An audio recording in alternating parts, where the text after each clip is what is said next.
told the kids, I was like, I guess we need. Okay. I can't hold it. And then we'll start trying to spread it. Maybe they're together. I don't know. We'll call this committee of the whole meeting to order on July 28th, 2026 at 6:01 PM. Please stand for the Pledge of Allegiance. Pledge allegiance to the flag of the United States of America and to the republic for which it stands, one nation, under God, indivisible, with liberty and justice for all. Okay, is there anybody like to speak under public participation this evening? Okay, for the record, there is no public participation. I'm going to move up item number 9 to the front of the agenda. Treasurer Conzo is dialing in to speak with us this evening. So, Mr. Conzo, can you hear us? Yes, I can. Can you hear me? Yes, we can. So, item number 9 is certificates of deposit, capital projects funds. Treasurer Conzo, the floor is yours. Thank you, Mayor. I think you've all received the memo, and I sent that out even in advance of the agenda packet, so you'd have more time to review it. And I think I mentioned in the email the possibility that I wouldn't be there tonight. And if you had any questions, to call me. I really haven't heard from anybody so far. So you see there, based on the interest rates we were able to obtain, a tentative schedule for 3, 6, 7, 9, 11, and 12 months for various certificates of deposit. Keep in mind that I'll probably want to review this, and those are maximum amounts. Superintendent Landers has done a great job of keeping me informed on the pay applications and the schedules and things that go along with that. But it's not always predictable to know when the state is going to clear those pay apps for payment. So if there's updated information on that, or we get or we need to pay that could reduce, especially some of the short-term ones, which you see the least length of time are the 3-month CDs, and then there's a 6-month, 7-month, et cetera. If we do receive if those pay apps are cleared by the state, it's possible that some of those earlier ones in particular may see may have to be reduced by amount because of the need to pay that sooner. Keep in mind, this isn't the entire capital projects fund. It's the money that's designated specifically for the Fifth Street Road project. And I guess I would ask, if you put this on the agenda, to say, that the amounts would not exceed that. Certainly not that they, couldn't be lower, but that the CDs could be, we could enter into those CDs for not more than the amounts that are listed there on the memo that I sent to you. Also, in order to get the banks beginning to work on this, it's not mandatory that we do this now, but if, as I've done with these in the past, if this were Monday nights, would the council be agreeable to the schedule as outlined here?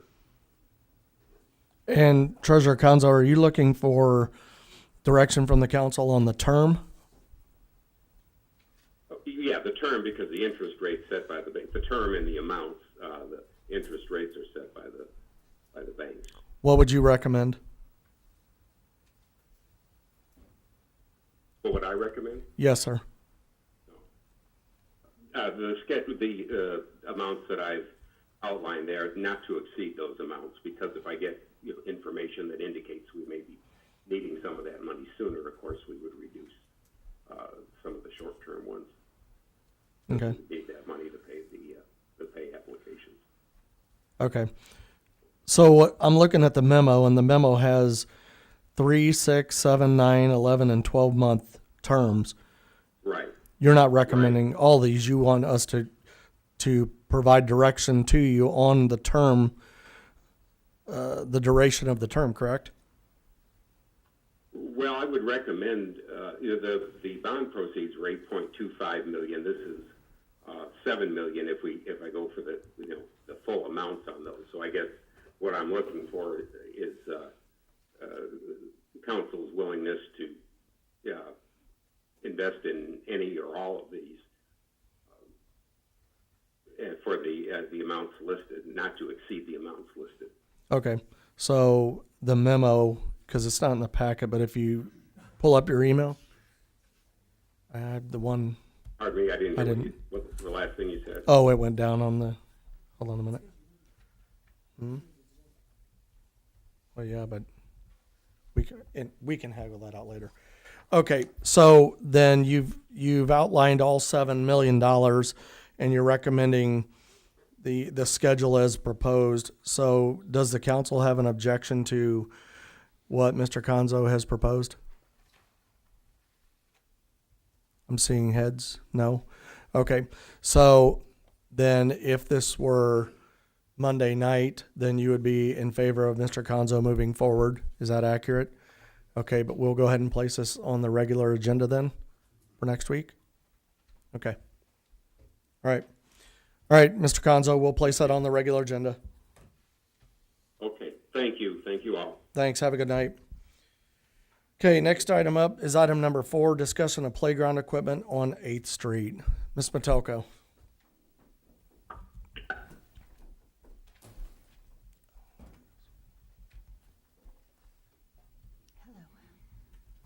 Floor is yours. I'm just here to answer any questions regarding both pieces of equipment, Okay. the Woods Foundation grant. So you provided a recap after the last meeting. Yes. So for the sake of discussion, can you provide a recap of your recap to us? Okay. So initially, I was asked to try to utilize that $25,000 grant. So I found a small piece of equipment within the budget, and I got the install quote, and I found the funding in the community improvement line to pay for the remaining amount. And so that's what I submitted for, and we got approved pending council approval to pay the extra outside of the $25,000.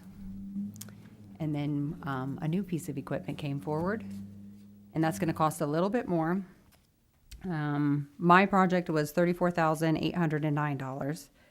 The other zip line that was presented or brought forward later is going to be about, we'll just say $42,000. And I only know where 9,000 of it can come from. I'm not sure where the remaining amount can come from. So the community improvements line, Is the 9,000. Mm-hmm. But for the zip line that Kevin proposed, it's going to cost more than that 9,000 to install. So Mr. Bateman. I would like the council to approve the extra, going on what the numbers, I was trying to keep up with the numbers she was putting out there, $7,200 extra. It's not that much money. And it would give us 2 pieces of equipment, 2 separate zip lines instead of 1. Okay. Mr. Anderson. Ashley, does the 42,000, does that include installation in that quote? yep. Okay. So the piece of equipment itself, which are you talking about the one Kevin's suggesting?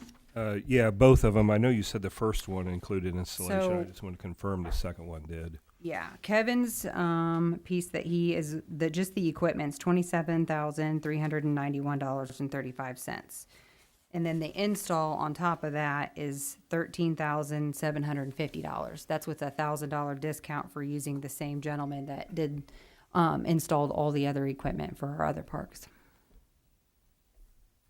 Okay. And can you speak to, I know we kind of discussed it in the meeting and then you and I spoke after.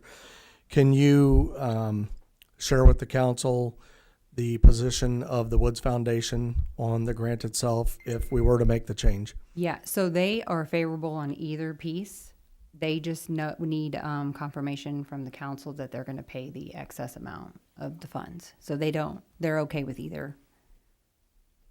Mr. Anderson? Does their funding stay the same for both Yeah, pieces of equipment? $25,000, that's all they're given. Yeah, no change Mhm. for the additional equipment, for a bigger piece. Okay. Ms. McClellan? And what about the installation? Are they paying for any of the installation? No, or- it's 25,000, which will cover either piece of the equipment that you're gonna choose, and then basically the city's paying for the install. Okay. Okay, Mr. Bateman? So during our meeting with the hospital on the grand plan for the park, the lot down there, we came up with a couple locations, and we would kind of position it so that it wouldn't be fenced in by itself. So it would be, as we come up with more money for other playground equipment, that we can expand a playground area in that park. It ended up kind of being on one end behind the dog park, right? On the proposed area? Yeah, it was on Pine and 7th. Because kind of like between the fitness court and the dog park, part of that design was pouring a concrete pad and providing electricity to where up to 4 food trucks could park on a concrete pad. And then we would have playground equipment off to one side. And now granted, this is all a plan that's a process in years in the work. And then like where our new amphitheater is, there would be if you can picture a baseball diamond, you got the amphitheater, there'd be a curved sidewalk out there to kind of separate the amphitheater area from a playground area from the fitness area and the dog park area. So it would be a multifaceted park in the long run. About right, Sam? Is that kind of what we come up with? Yes, you did real good. So this is just one piece of equipment, and we could expand on it if we get other grants year after year. So we don't need to put this on the agenda because it's already on there. It's just tabled. So, are there any other questions for Ms. Metelko that you would need answered so that when we go to the voting meeting next week, if you choose to remove it from the table, you can take a vote? Mr. Anderson? Yeah, so you're talking there's a line item for community improvement or whatever it was called there for 9,000. Where are we looking at for the other $7,300? Yeah, I think that there was an increase that was done in appropriations for this particular piece of it for the initial 9,000. Correct? Oh, in the community improvement line? Yeah. Yeah. So the additional amount, I'd have to get with the treasurer and determine where he feels would be an appropriate amount. But I think him and I did have a very brief discussion about, we have a GO bond that gets issued out every 3 years, and that is for unforeseen things that come up. And I think he believes that we could use that for this additional 7,000, but I can confirm with him. Are those unforeseen things emergent type of deals or? We've used it for a wide variety of things in the past. Okay. Yep. Any other questions? Okay. There are no other questions then, Ms. Metelko, thank you. We appreciate it. If you think of anything before next week's meeting, please reach out to Ms. Metelko with your questions or myself. Have a good night. Okay, next up is item number 5, discussion about Lincoln Heritage Museum. I'll kind of start this off, and then Mr. Doolin and Ms. Worth are here from the college as well. And this is kind of a follow-up to the discussions we had about zoning and things like that. If you remember about that property, one of the things that got talked about widely was the future of the Heritage Museum. Right? I think we all agree that this is an asset that we need to keep in our community, and some decisions are going to have to be made given the fact that Lincoln College as we know it will dissolve at some point. And so the discussions that have been taking place since that time are kind of multifaceted, but for this discussion tonight, I think the first thing we need to do is we need to address the big question. Does the council wish to enter into discussions about the eventual ownership of the Heritage Museum and its assets. If the council does wish to move forward and have that discussion, then there's some things we can work through. If not, then there's really no point in having those other discussions. I think I see some heads nodding here. How does the left side of the feel about it? We'd like to save the museum. When you say museum, are you talking about the artifacts or the building, the artifacts and the building, or how do you define that? The artifacts and the operations of the museum. The building itself, we'll have to have an agreement in place with the property owners for Lincoln College about leasing that building. What that term looks like, we don't know at this point. I mean, we got some ideas, but that hasn't been hashed out. So it sounds like, Ms. McClellan. Wasn't there something about 2 years, that we could stay there 2 years without having 2 years to make the decision about what we want to do with the collection? Was there something? Well, so, and Mr. Doolin can jump up at any time if he'd like. Here's my thoughts on it. There is going to be a cash gift that is going to be given to the city. If the city decides to move forward, there will be enough in that cash gift to operate the museum, in my opinion, at least for 2 years, giving us time to work some things out. Mr. Houston, future owner of that property, has stated in the past, at least to me, that he is amenable to allowing the museum to stay in there and we could enter into a lease agreement with them. I think that that conversation is also going to involve some other discussions because there was some discussion during the zoning piece about abatement, what that looks like to help offset the costs. We didn't go down that road because we said we just wanted to get the zoning out of the way first. So that's what we know at this time. Mr. Doolin, anything to add? No, I think what he shared with us is the willingness for the museum to stay at a very low cost, basically free lease. Mm-hmm. Museum just covers its utilities.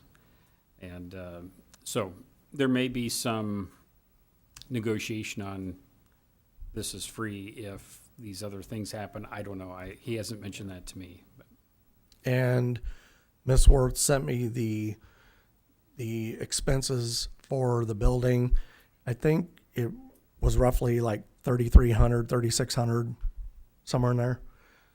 Yeah. So you're probably looking at $36,000 a year to operate at that location, the museum, as it is today. Mr. Bateman, do you have a question? Well, the issue here is this, in my opinion. The city does not own a building even close to the stature of that particular building, and it would cost us a Chuck Conzo heart attack amount of money to put an HVAC system or control climate system in there to preserve these artifacts. So I kind of like the idea. It gives us 2 years to figure out what we're doing, but I just want to be very clear.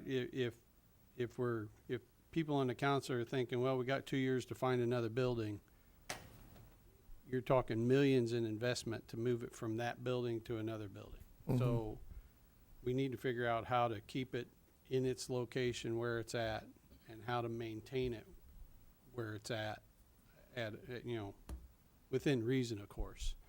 But I don't think we should ever entertain a fact of moving it unless we're going to build our own building to put it in. Ms. McClellan?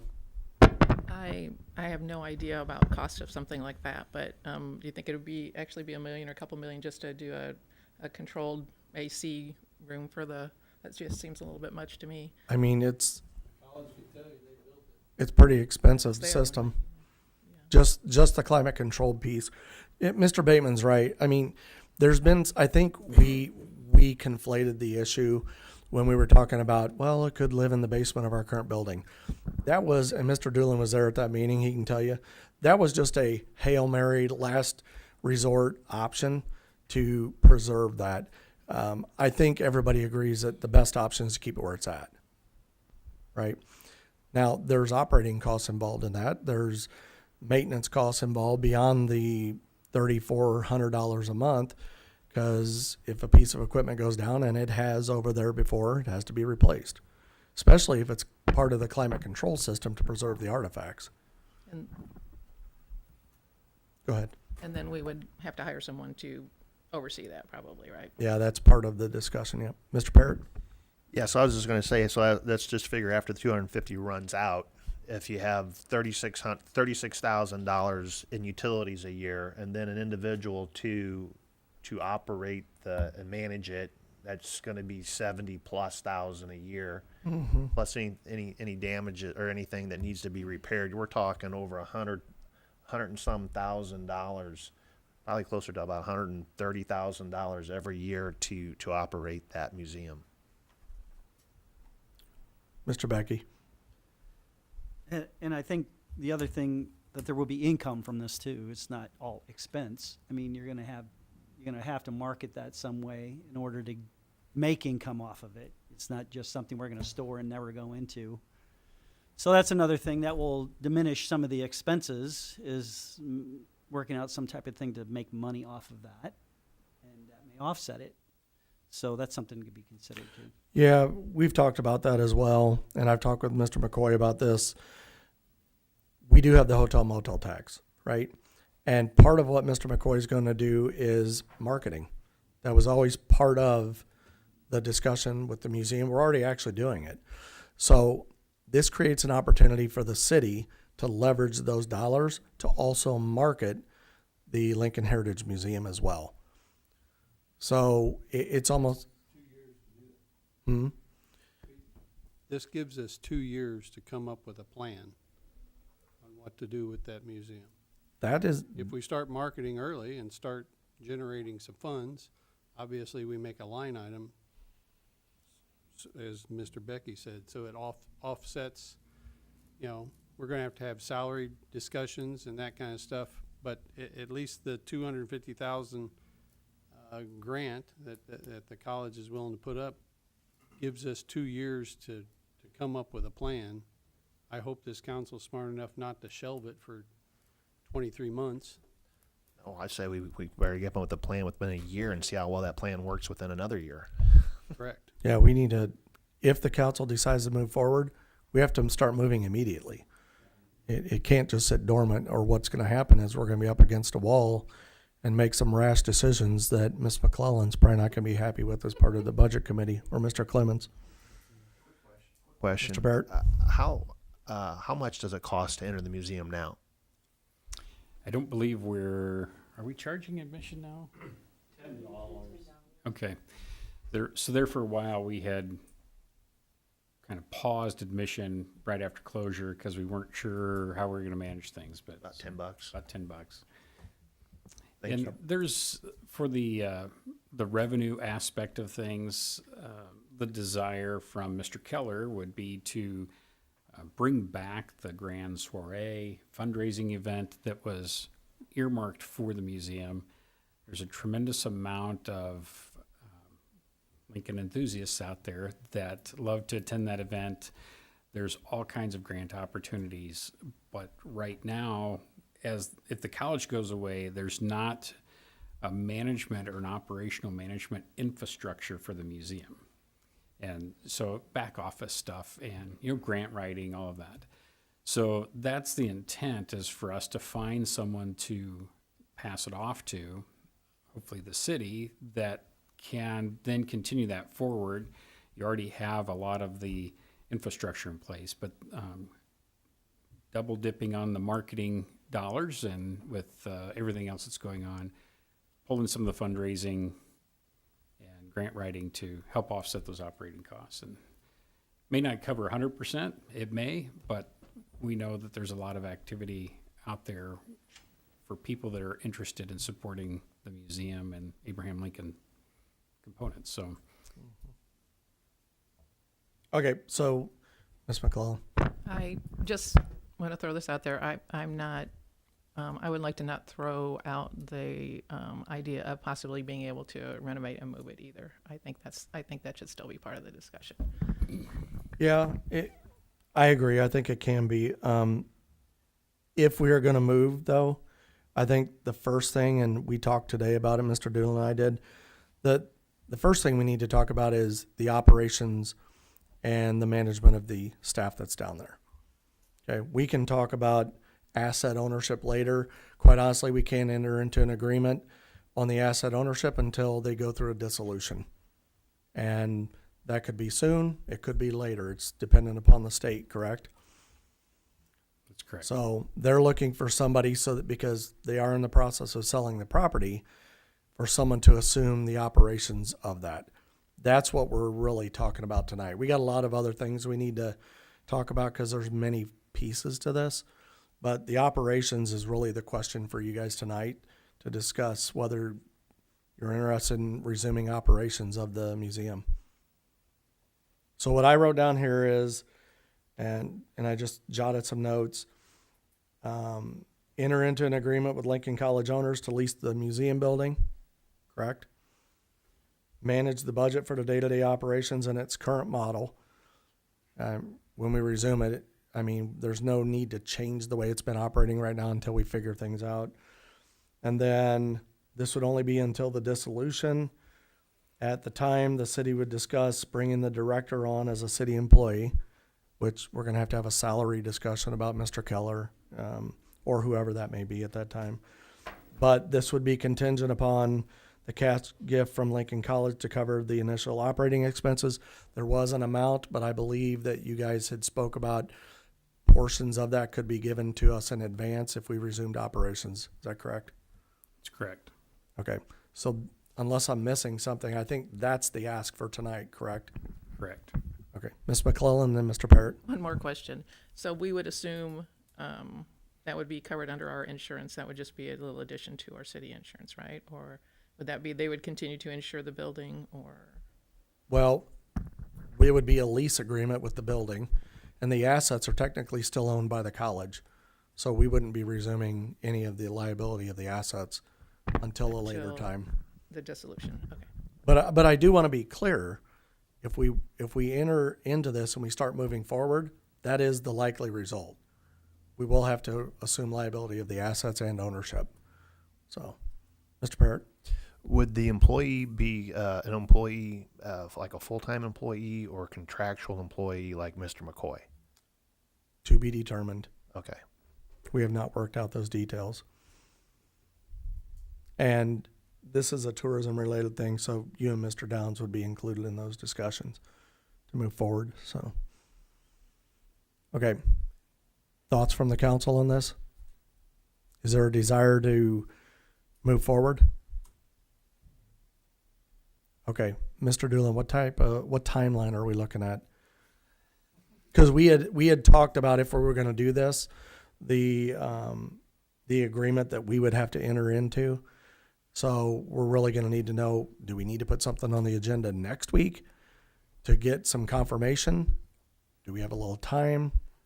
I don't know that you have to next week, but likely early to mid-August. Which I guess next week is early August, yeah.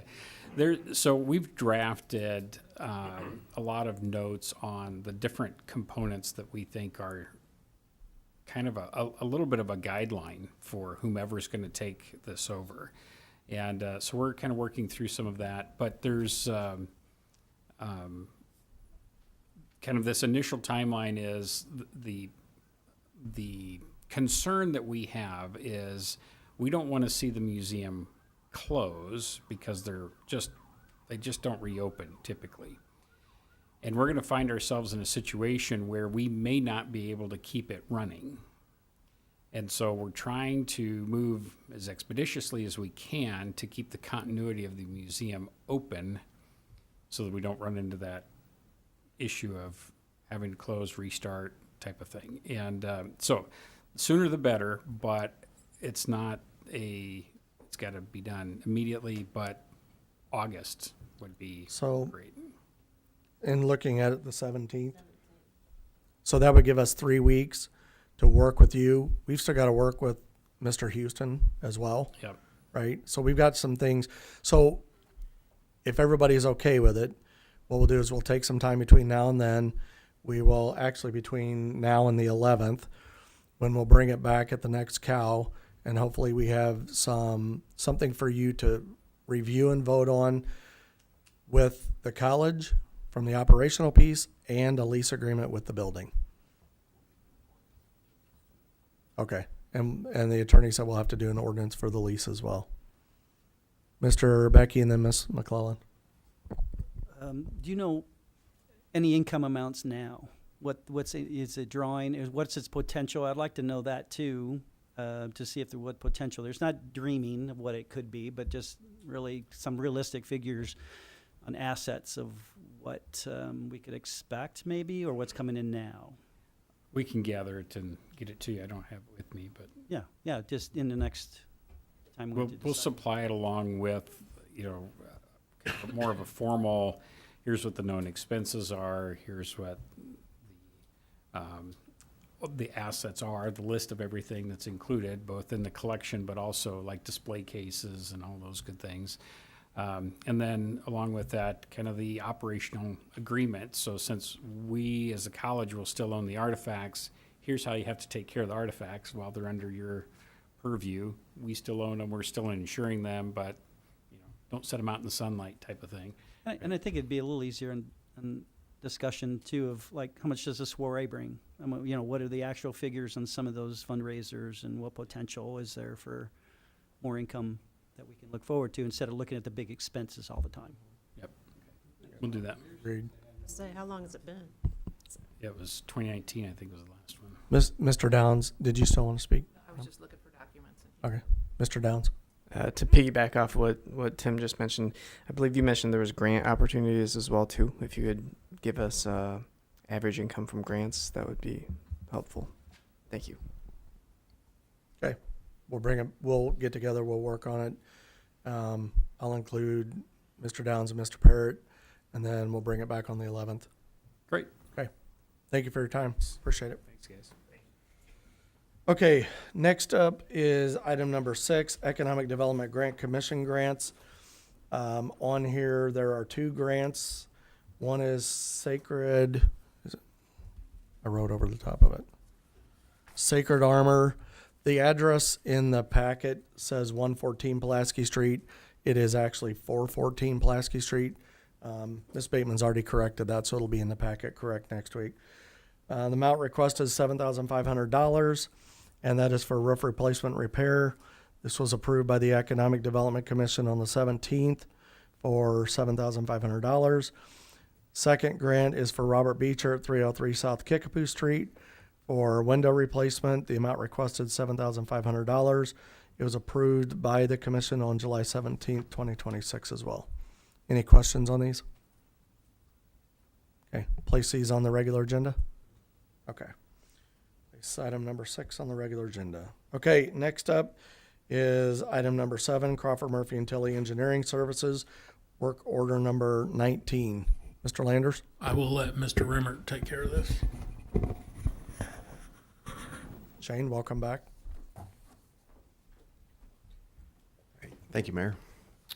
Ladies and gentlemen of the council, so work order 19 is for the design and construction engineering for the mill and overlay project this year. If you back up to June 23rd, we had an IDOT resolution for the council for using MFT funds for mill and overlay of Clinton Street, 6 blocks along Clinton and 2 blocks along Walnut. So once that moved forward from council, we got to work on this. So this would be for the design and construction engineering for that project to move forward. Questions for Mr. Rimmert? Mr. Bateman? It's not really a question, but I know that I've pushed for mill and overlay versus tar and chip. I would settle for maybe scarification. I'm glad this is all mill and overlay.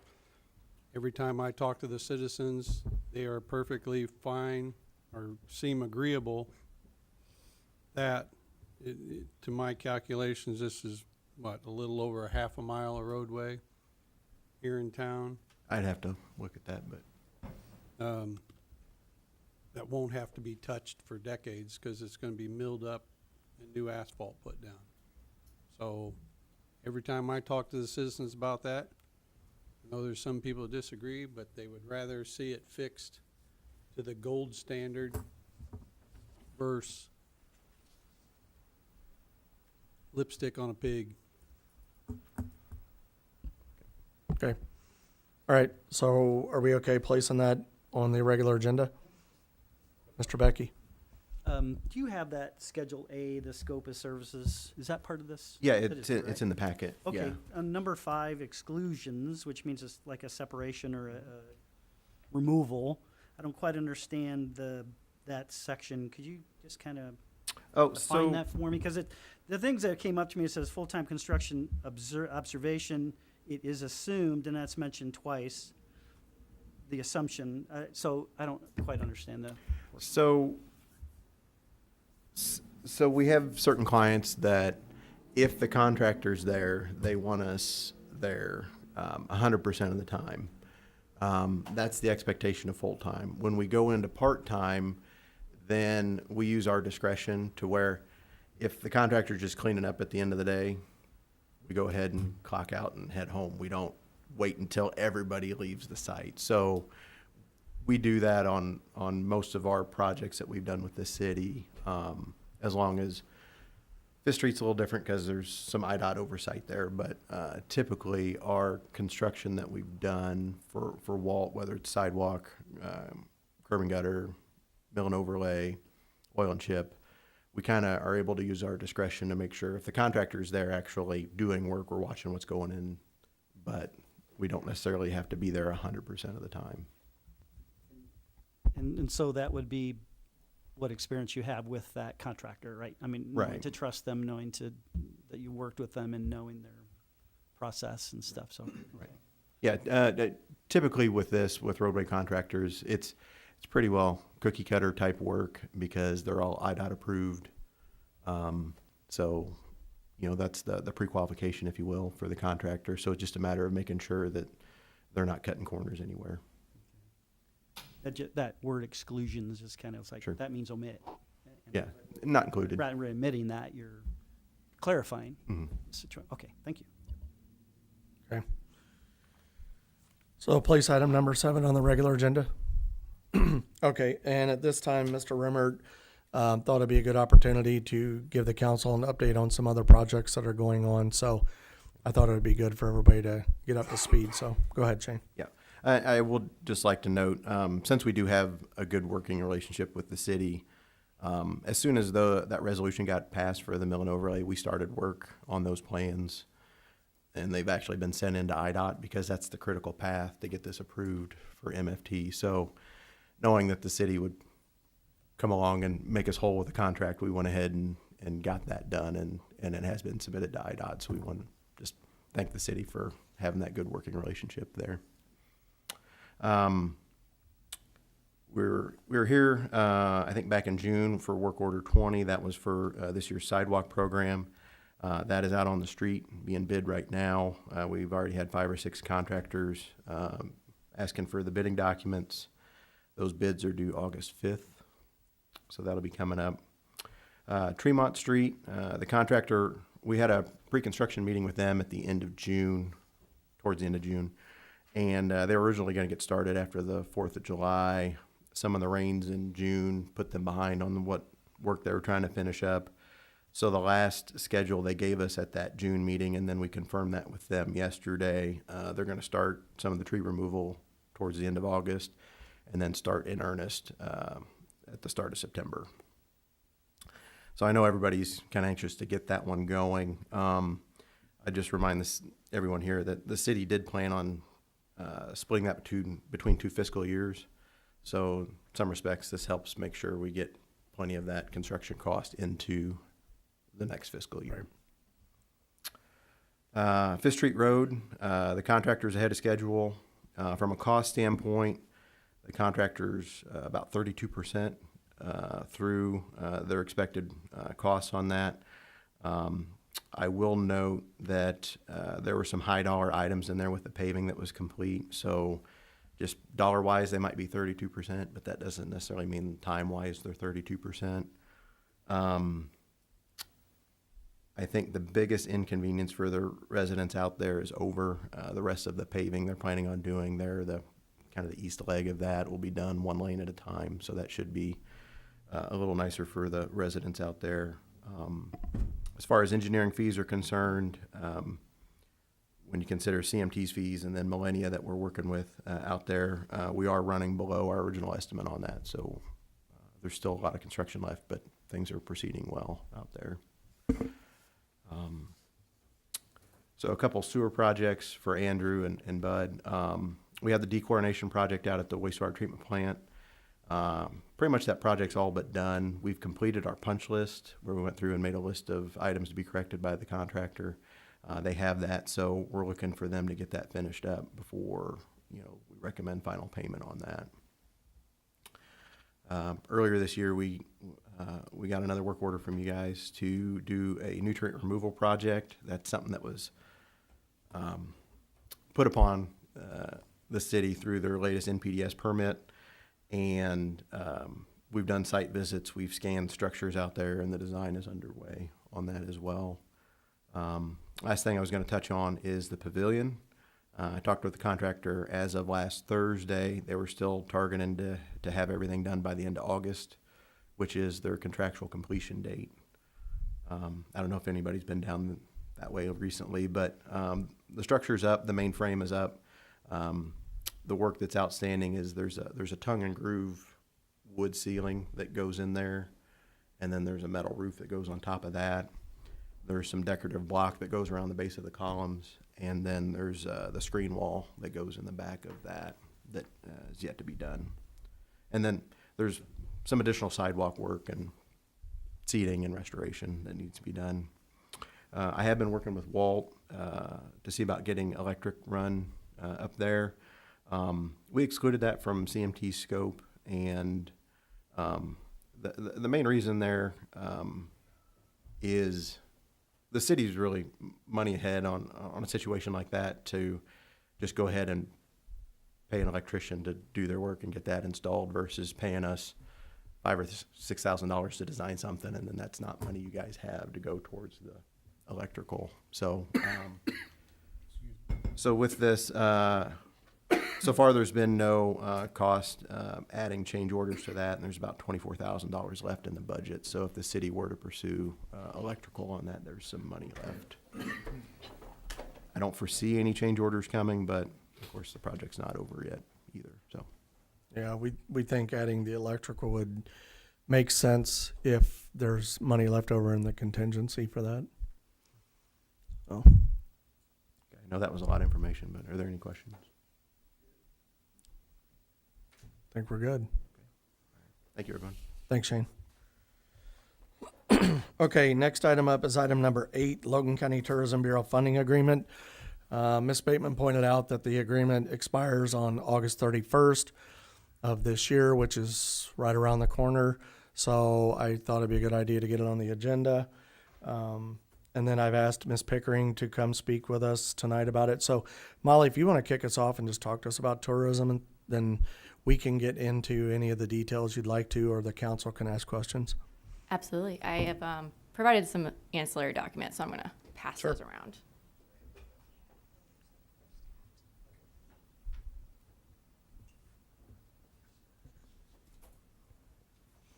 Forgive me, I'm going to look at my phone because I had time to print all these documents, but not the actual presentation. Okay. No, I'm okay. That's for you. Thank you.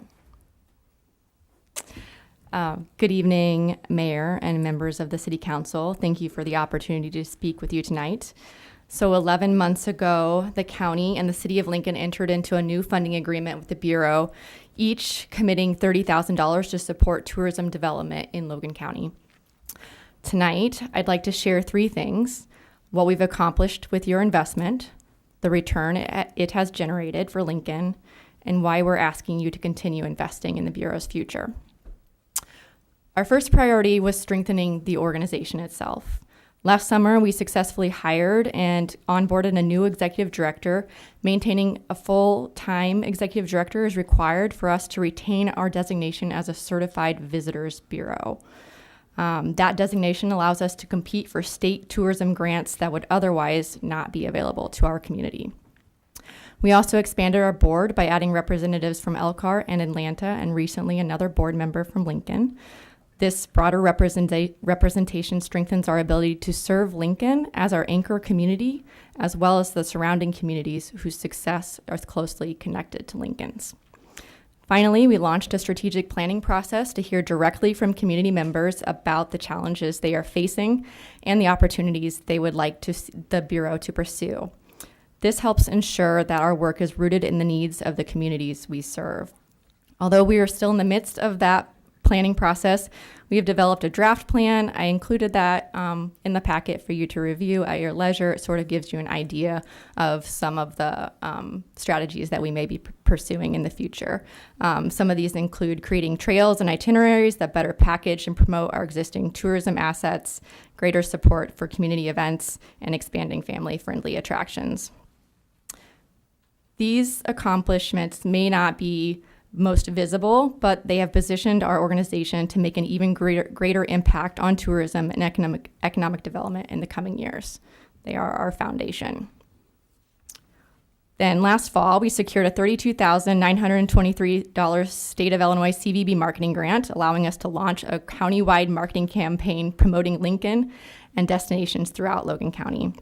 Working with the local media company, we produced professional photography, videos, and written content showcasing our communities. We promoted that content to audiences outside Logan County, encouraging visitors to spend time and money here while also building a stronger sense of pride in our communities. Then in January, the Bureau secured one of its most significant accomplishments, a $465,000 Illinois Route 66 grant. Only a limited number of certified visitors bureaus across Illinois received this award, and Logan County was proud to be among them. More than $460,000 of that funding is being invested directly into projects in Lincoln, including the new Route 66 Museum, 2 new Route 66 murals, enhanced wayfinding signage, the Giant Penny attraction, and the restoration of the mill. Those projects became reality this month and were made possible through close collaboration with the City of Lincoln Tourism Department, and we look forward to further strengthening our partnership with the City of Lincoln Tourism Department. We also revitalized our tourism mini-grant program, which supports community events, tourism events, attractions, and installations throughout Logan County. Interest this year exceeded any of the interest we'd had before, with organizations requesting more than $20,000 in funding while we only had $10,000 available. In accordance with our funding agreement with the city, $5,000 was awarded to projects within the city and $5,000 to projects in the county.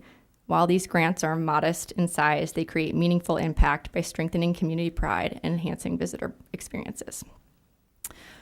So on to the return on your investment.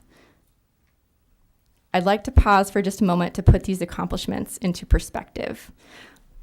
Over the past 11 months, the city invested $30,000 in the Tourism Bureau, and in return, the Bureau secured nearly $500,000 in state funding, with more than $460,000 invested directly in projects here in Lincoln. That's more than a 16-to-1 return on the city's investment in less than 1 year. In the coming year, we plan to build on that success. We have already applied for another Route 66 grant, requesting nearly $500,000 for additional projects throughout Lincoln.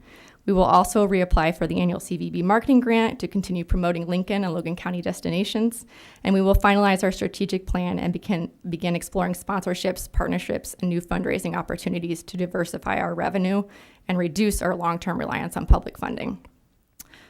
Additionally, this month we began the search for an executive director to lead the Bureau into its next chapter.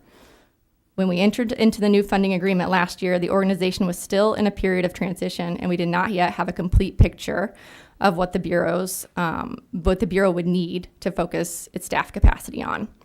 After nearly a year of operating under the new structure, our priorities have become much more clear. We now know that some of the Bureau's most important responsibilities include pursuing competitive grants, managing significant grant awards, overseeing complex budgets, and developing new funding opportunities. With those evolving needs in mind, and with the contract of the current director coming to an end, the board updated the executive director job description and opened a recruitment process to identify the candidate whose skills and experience would best align with the Bureau's next phase of work. In your packet, you'll find our proposed 2027 budget. While the total budget is approximately $113,000, I want to point out that much of that funding is already committed. So of that amount, $10,000 is already dedicated to the community mini grant program, and approximately $32,000 is restricted for marketing expenses through our state grant. So that leaves roughly $57,000 to support the day-to-day operations of the Bureau, including the full-time executive director position required to maintain our CVB status. The reality is that the Bureau's greatest asset isn't a building or a marketing campaign, it's the person leading the organization. A tourism bureau is only effective as the leadership and capacity behind it. Our executive director must be capable of writing competitive grants that can bring hundreds of thousands of dollars into our community.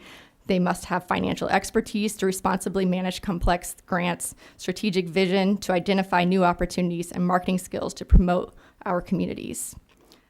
These are specialized skills, and attracting and retaining someone with that combination of experience requires a competitive salary. Our request isn't simply about increasing salary, it's about investing in the Bureau's ability to continue bringing outside dollars into Lincoln and Logan County. So based on our operating needs, we are requesting an additional $10,000 annually and a 3-year funding agreement.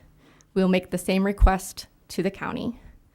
That investment will allow us to offer a more competitive salary, cover essential operating costs, and recruit and retain an executive director with the experience needed to compete for major grants and leverage your investment into an even greater return for this community.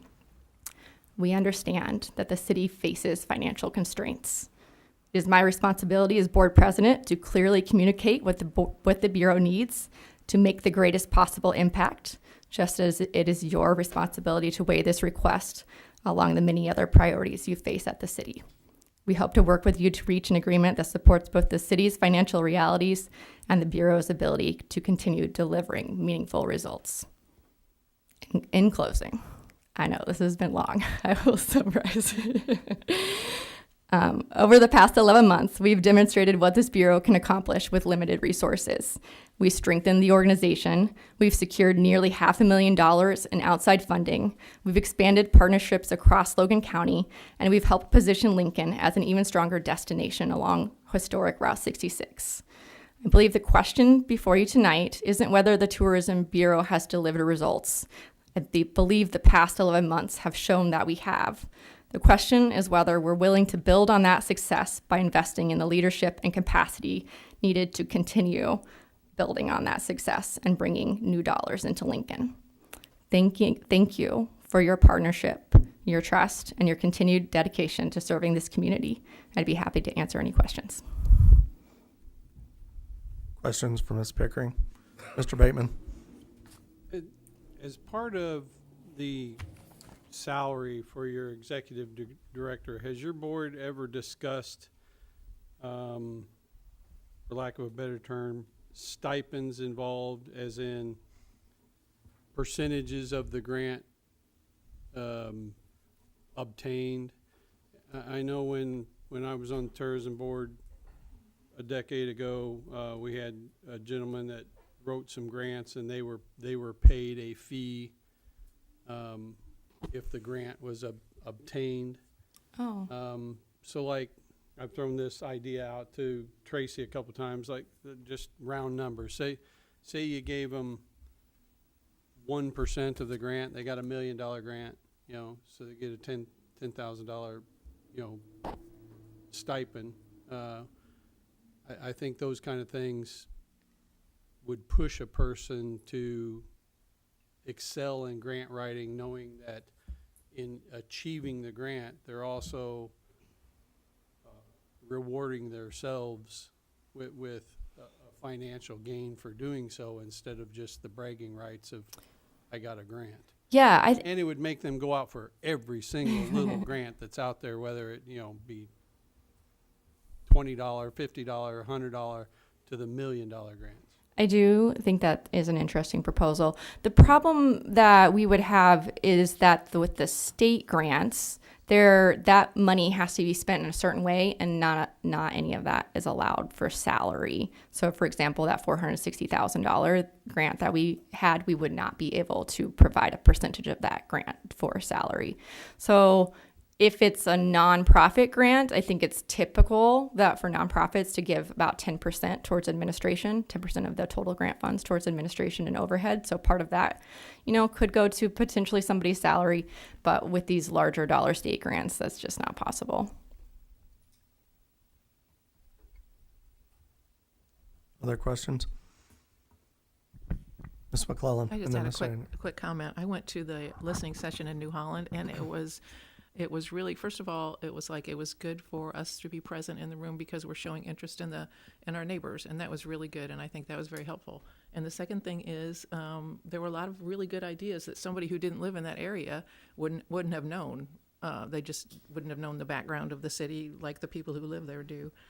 There were some really good ideas and some excitement, and I thought it was really valuable. So. Well, thank you. One of the interesting things that came out of the New Holland listening session, I think, is that most people in New Holland, although they wanted to see more things happening in their own community, also felt that Lincoln was the tourist center, and that's where they wanted to see investment as well. Mr. Anderson. Yeah, I'd like to thank you for coming up and providing this information. And for 11 months of this being thrown at you, I guess it looks like you guys have really excelled, and I applaud you for all your hard work and everything that you guys have done as a group and such. I'm sure that you'll say it's a team that that has came together. So thank you for all the information, and thanks. Yes, I appreciate that, and it absolutely was a team, and I think the city councilors and the mayor for participating in every board meeting and many other meetings besides, to really make sure that everything got off on the right foot. Mr. Anderson. Have you had a chance to present this to the county to see what their appetite is towards the additional 10,000? Not yet. Okay. I could not speak about. We've talked about it with the county board members that are on our board, but we, of course, that's 2 members of a many person county board. Yep. So I kind of echo what Stan said. Having a seat at the table, watching the things that the Bureau has gone through and the challenges you have is quite remarkable, to be honest. A lot of accomplishments, even things that you didn't put on here, but you're right. The grants that we've received enabled us to create our museum while you're still trying to preserve your program and serve the other communities. So, hats off to you guys and the entire board for what you've done. The amount that you've brought forward was more than I was expecting. I thought it was going to be around 5,000. But it's not up to me. It's up to the council. We have, to the best of my knowledge, never given a 3-year agreement with tourism. It's been at best a year that auto renews, right? So I would just put that out there for the council to consider. Otherwise, I think you guys have done a great job. Thank you. Mr. Bateman. Well, I wanted to point out, unless I'm reading this wrong, on your projected budget for 2027, you have city funding at 25 million, and then you have city sub-grants at 1,000. 5,000 or 25,000. I wish it was 25 million. Long day, man. I had a couple We're going broke. zeros in there. That's the 30 we gave. Mm-hmm. So you didn't factor in the additional 10 in your budget? No, this budget does not have that factored in at the moment. If we did have that factored in, it would allow us to increase the salary of the executive director. Well, I applaud you for not spending money that you don't have yet, unlike appropriations. But your ask is for 40,000, an additional 10 on top. That's correct. And I have to echo what the mayor said. I wouldn't vote for a 3-year. I would vote for a 1-year auto renew, just because, you know, we can't predict what we spend annually here. Sure, I understand. So just, you know, I don't have a problem with multiple year, but I want it to be a 1-year auto renew instead of. Yeah, I understand, and that would be amenable to us. And I believe in all the city contracts, there's a 30-day out clause, essentially, as well. Yeah. Mr. Parrott and then Mr. Downs. Just a couple things. First, publicly, I'd like to just thank Molly, for her leadership as president. I mean, it has been a whirlwind of a year, and I think without her leadership, it would have been very difficult as well. The other thing is, I think the reason the Tourism Bureau is asking for the 3-year is because it makes it a little more attractive to an executive director coming in. If you find out, well, you got grant money enough for a year, it's more difficult to hire somebody knowing that there's possibility they're not going to be there. You're going to get those grant funds in another year. So I think that's probably part of the request, from the city or from the Bureau. And I know that we had talked about it in previous times with the county with a 2-year. I think the county wanted a 2-year, but I think as Tracy mentioned, we only do typically 1-year, contracts, commitments. So, but that was the reason for the ask. Fair enough. Mr. Downs? Steve said 100% what I was going to say. I was pretty surprised by that, but I want to echo on that a little bit. Like, it has been a tremendous whirlwind of a year. We cannot thank you enough for all your hard work, Molly. I knew that I thought that we were doing pretty good, but a 16-to-1 investment is unheard of. Like, I'm really, really proud of that. And then I wanted to echo what Steve said about the 3-year contract. If we're only doing a 1-year contract, we really need to hire a director, and there's just so little job security in a 1-year contract that's going to scare people away. So I know that it's something we don't typically do, but I just want to ask you guys to consider it. So that was it. Mr. Barrett?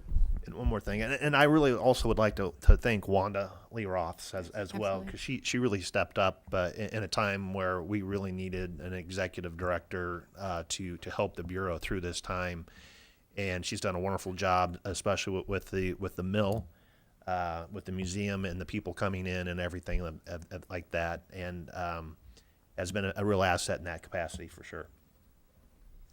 So to the 3-year agreement, I'll just point this out. I don't believe we've given our own director a 3-year agreement. So I think it would look a little odd that we're giving a bureau that's a partner with us a 3-year agreement to solidify their director and not taking care of our own. So if the council does go down that road for a 3-year, I would just ask that we talk about doing something similar for our consultant, especially given what our consultants accomplished in less than a year. Pretty remarkable feat there as well. And to that point, I'm not saying the Bureau hasn't done a great job. I think we can give you accolades all night because you deserve every one of them. You do. And Steve's right. I mean, without your leadership at the helm, I'm not so sure that we'd be sitting here a year from now, even asking for another agreement. So you've done remarkable. Mr. Becky? I'm looking at the copy of the funding agreement, and in 1.3 it says, in the event that either party breaches a provision of the agreement, the non-defaulting party may terminate this agreement immediately. So isn't that essentially saying that even though that's 1 year, the term 1 year, 3 year really doesn't matter because you can terminate it. Well, So yeah, paragraph, I'm not sure, yeah, the 1.3 at the beginning of the, well, 1.2 actually says either party can do it for any reason. so to me, then that's a moot point. And if it's a marketing thing for an executive director, I think that would be a positive thing because doesn't matter if it's 1 year, 3 year, 10 year, we still have that option within the contract unless the city attorney sees something differently that we can cancel at any time anyway. So really, it's a moot point of the term agreement, how long it is, whether it's 1 year or 3 years. So, because So at 1 any year. time, even within that 1 year, you can still cancel it. So 1 year is good then? 3 would be fine. If you can terminate an agreement at any time, what's Yes. the point of saying I'm giving you 3 years? Exactly. To make you then feel what's the- comfortable? Exactly. Well, I think it's the same point of what's the difference of saying 1 year? You can say it in 2 months and then terminate it. So I'm no, just- I'm I'm reading just- it that way because it says you can terminate it any time. So it could be 1 month or 1 year, and then you ought to renew, which is fine. But if it's going to help get if that really is the point of finding an executive director that they could say, oh, the city committed to 3 years, still within that contract, it still says at any time you can cancel it. So I'm just saying that point really doesn't make a difference. But if it's to a benefit, and we can do that with our own tourism director, if those are the same conditions, then it doesn't matter if it's 3 years. Sure. I mean, that's the way I'm looking at it. That's the way I look at it, but I defer to you all's judgment on it. Yeah, I don't know. Steve's been up here longer than me. I think you and I are the top, right? In my experience up here, exercising that clause is extremely difficult. It's a very contentious thing to do. You have to have a very good reason and have a compelling argument to make that happen. If you have a 1 year agreement, we get an opportunity to do exactly what we're doing tonight and have our partner come back and have this conversation, tweak the agreement if something isn't going right, because board members change, executive directors change, presidents change. In the time I've been up here, I think I've seen 5 executive directors for tourism, probably a handful of presidents. So, I mean, it's up to you guys if you want to do it. I'm just telling you that's the experience I don't I've know, seen. but I'm going strictly from the contract, and it says for any reason with 30-day written from either party. I don't know how clear that could be. For any reason, and I don't know, but it's not my experience, so. No, I mean, you're right, but the difference of it is Molly comes in tonight and we said, it's been great. You've done a remarkable job, but we think we're going to go in another direction.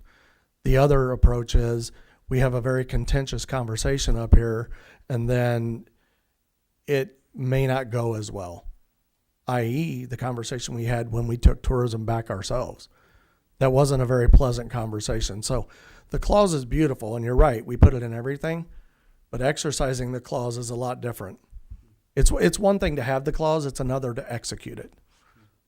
That's just my experience. Again, if you guys want to do a 3 year and you're comfortable with it, that's not up to me.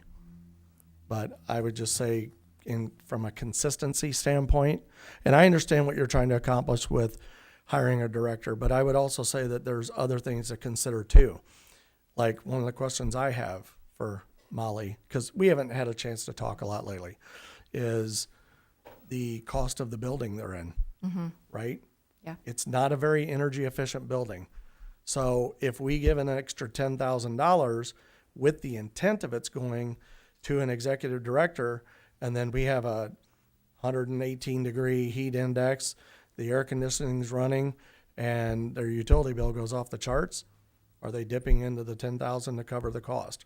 So there's a little bit of volatility out there. Not a lot. This is a pretty streamlined budget. Ms. Pickering and then Mr. Bateman. On that point, I would be happy to put into writing that the money could be stipulated for certain, the way we did with the 5,000 had to be used for the mini grant. We can stipulate whatever the city would like it to be used for. And on the note of the building, we did apply for insulation, so hopefully that will Right. help. With In those the energy second costs. grant, right? In the first grant, we were able to complete half of the insulation for the mill, and the second grant, which we hope to hear about soon, would be completing the second half of the insulation for the mill. And then I'll turn it over to Mr. Bateman in a second. I'll ask you a follow-up question. You can tell me you'd rather not answer. Do you have money in savings still outside of this budget? We do. Okay. I don't know exactly how much. We did dip into savings past year. Okay. Mr. Bateman? So to touch on the year agreement, we had a 1-year agreement and they've already come back with a $10,000 ask. So we go into a 3-year agreement. You guys were willing to set on $40,000 for 3 years? What if your budget goes up? You're gonna come back each year. In my opinion, you'd be better off coming back each year, giving us your budget and asking for X amount of dollars and explaining to us why, instead of locking yourself into a dollar amount. Let's say next year everything goes through the roof and you're needing an extra $40,000. It's gonna be pretty tough to come back to the city and say, God, we convinced them into a 3-year agreement and now we need more money. Yeah, I see your point. I think part of our hope is that if we are able to hire the right person, we will be able to do some fundraising outside of relying on public funds, the city and the county. So our hope is to be able to have maybe like a friend of the mill program to help support the mill, some business sponsorships and partnership programs. We were also exploring seeking funding from local governments, talking about with them. You know, the city obviously funds the Tourism Bureau. We would like to have those conversations with the villages as well to see what they would be able to contribute in exchange for our marketing services or other, services that we can grant writing services or other services that we can provide for them. So our hope is to be able to fundraise with the right person to not be so reliant on city funding. Yeah, I mean, and I'll just say this when we can wrap it up, but you've been a great partner. And the return on the investment in that relationship, you've already said it. We all know it. It's been worth the money spent. My only hang up is the term. That's it. It is more than I thought you were going to ask for.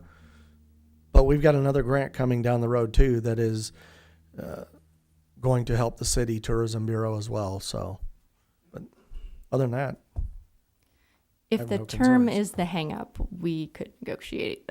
We would be happy with a 2-year term or something a little shorter. I think a 1-year term is pretty short. That's not a lot of stability, but a 2-year term would be really helpful in securing a director. Well, I'm just the mayor. These are your voting members. So I think that sounds reasonable. yeah. Okay. So do you guys want to accept the request for the increase and the 3-year agreement? Because we have to put something on the agenda for next year, 2-year. I think we could probably move it to a 2-year. I'm just thinking of the county because I think what we would try to do is they try to mimic the 2, and I think the county would probably be more aligned to a 2. But if the city wants to do a 3, we can do a 3. Well, I think wasn't there language in here that basically tied us to the county, like they had to do the same thing we did? Yes, I would make it contingent on county funding, the funding agreement that we have. Mr. Becky? Yeah, and what was mentioned earlier about the other contingent of the monies go directly for specifics instead of Sure. anything. That would be that's a good offer. If you can get the county to go to 40, I'd be open to the 40, but I agree with Mr. Becky. I would like to see language where the full $20,000, both $10,000 increases, has to go to the director. We would support that. Okay. I would really like to see a director before I vote, but So would we, to be honest. I mean, If is yeah. Mrs. Rolfs not in the running? Is she retiring, or what is? She is welcome to reapply. So we've restructured the position, and her contract ended, and we let her know with now the position is more clear, and these are what the priorities are. we've welcomed her to reapply if she would like to do so, if she feels that this, those are the things that she would, is excited to do as part of the job.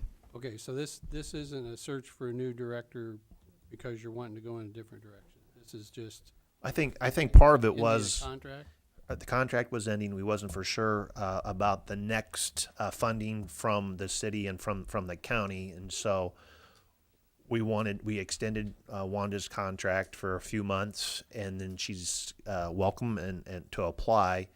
But we didn't know if we were going to get any additional funding, or if we were going to get another round of funding. Okay, I just wanted to clarify, because we went on about getting the grants, and then it sounds like you're happy with the work that was done. Well, I want to be very clear, though. I don't know that we should be having a personnel discussion regarding their staffing. If that's really that's between the president of the board and the board of directors for tourism to address that.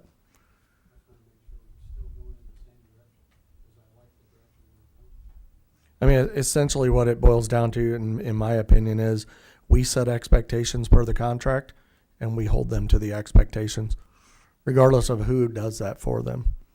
So, okay, so $40,000, 2-year agreement. The additional $10,000 must go toward the director. Covers all bases. Molly, can you draft up a new funding agreement for us? I'd be happy to. And then send that to Ms. Bateman and myself. Mr. Anderson? Does this need to also say, leave in the terms that hinges on the county accepting the same terms? Yeah, as long as that language is in here, which I think it is. I just haven't, I've been skimming, I haven't seen it. Yeah. So, and no pressure, but we need it by Friday. Because it has to go out in the packet for next Okay, week. great. Yeah. No, I think it should be okay. I should be able to pull that off. Okay. So. For a work trip tomorrow, but I'll figure it out. Well, do you have any idea when you're taking this to the county? I am supposed to speak at the county board at their next meeting. Okay. So I don't know if I'll talk to Lance and Joe and see if there's something I need to do beforehand. I don't know if there's like a financial committee or something I need to run it by, but yeah. Okay. Mr. Becky? It does say in that agreement in 2.2 and 2.3 that city requires that Logan County be part of that, and no less than a certain dollar amount. Was $30,000 on this one. And then after that, it says if the county ceases it funding to tourism for any reason, that agreement will be terminated as well. So they're maybe equally responsible for maybe a 2-year if they agree with that. Sure. Yep. Yeah, and Tim, I don't know if you were on the council when we did this, but essentially the Bureau would not be able to maintain without either of us. We have to be a partner together in it because they run on such a shoestring budget as it is.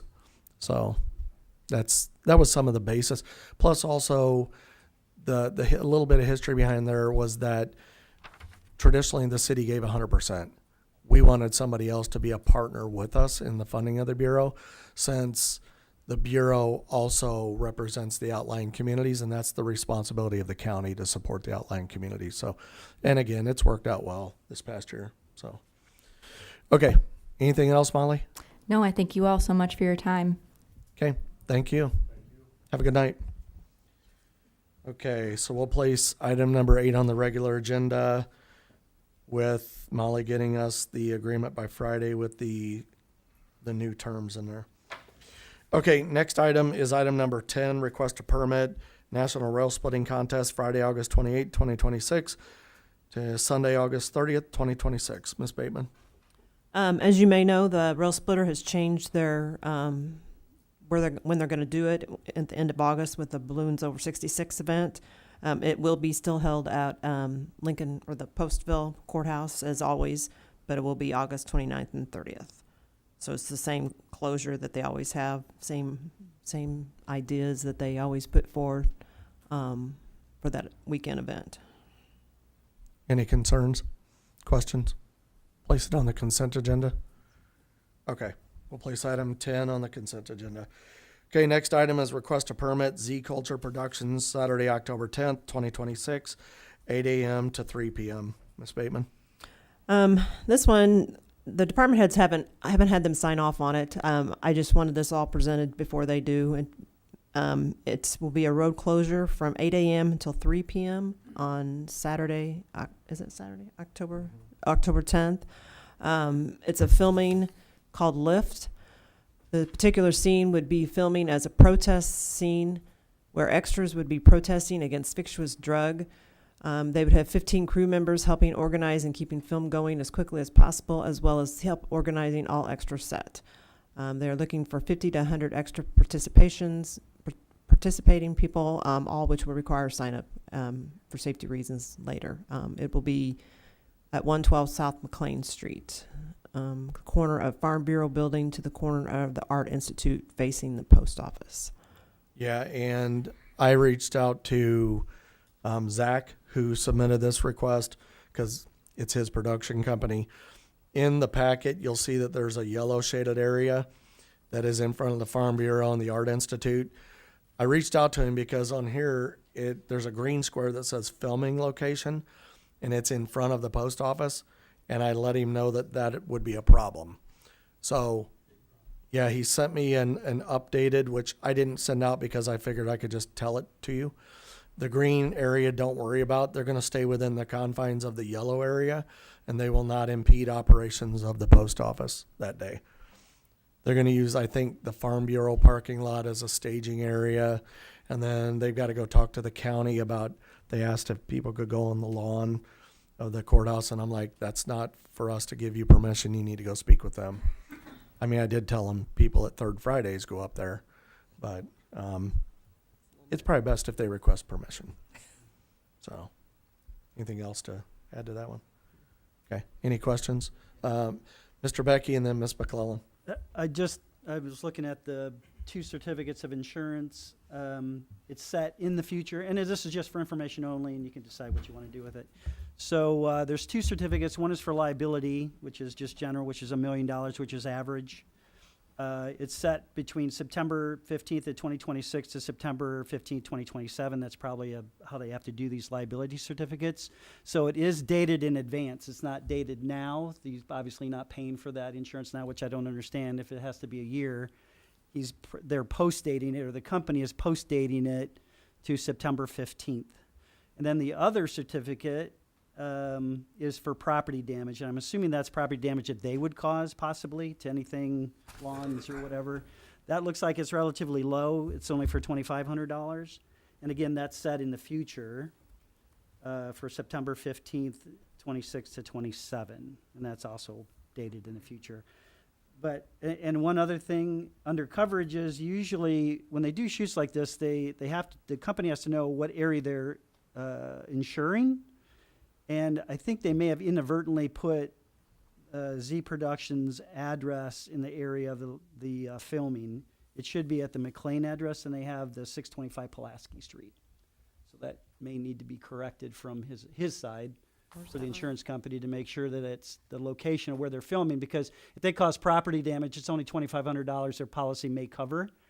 But again, that's really cheap insurance, so I don't know why it's for so low an amount, and to correct the location from 625 to that 112 McLean. Where Where do you see that Yeah, at? where do you see it? Certificate of property insurance. It's the last document that he Okay. had. Well, not the second to last page of that document. At the top, it says certificate of property insurance. Yep.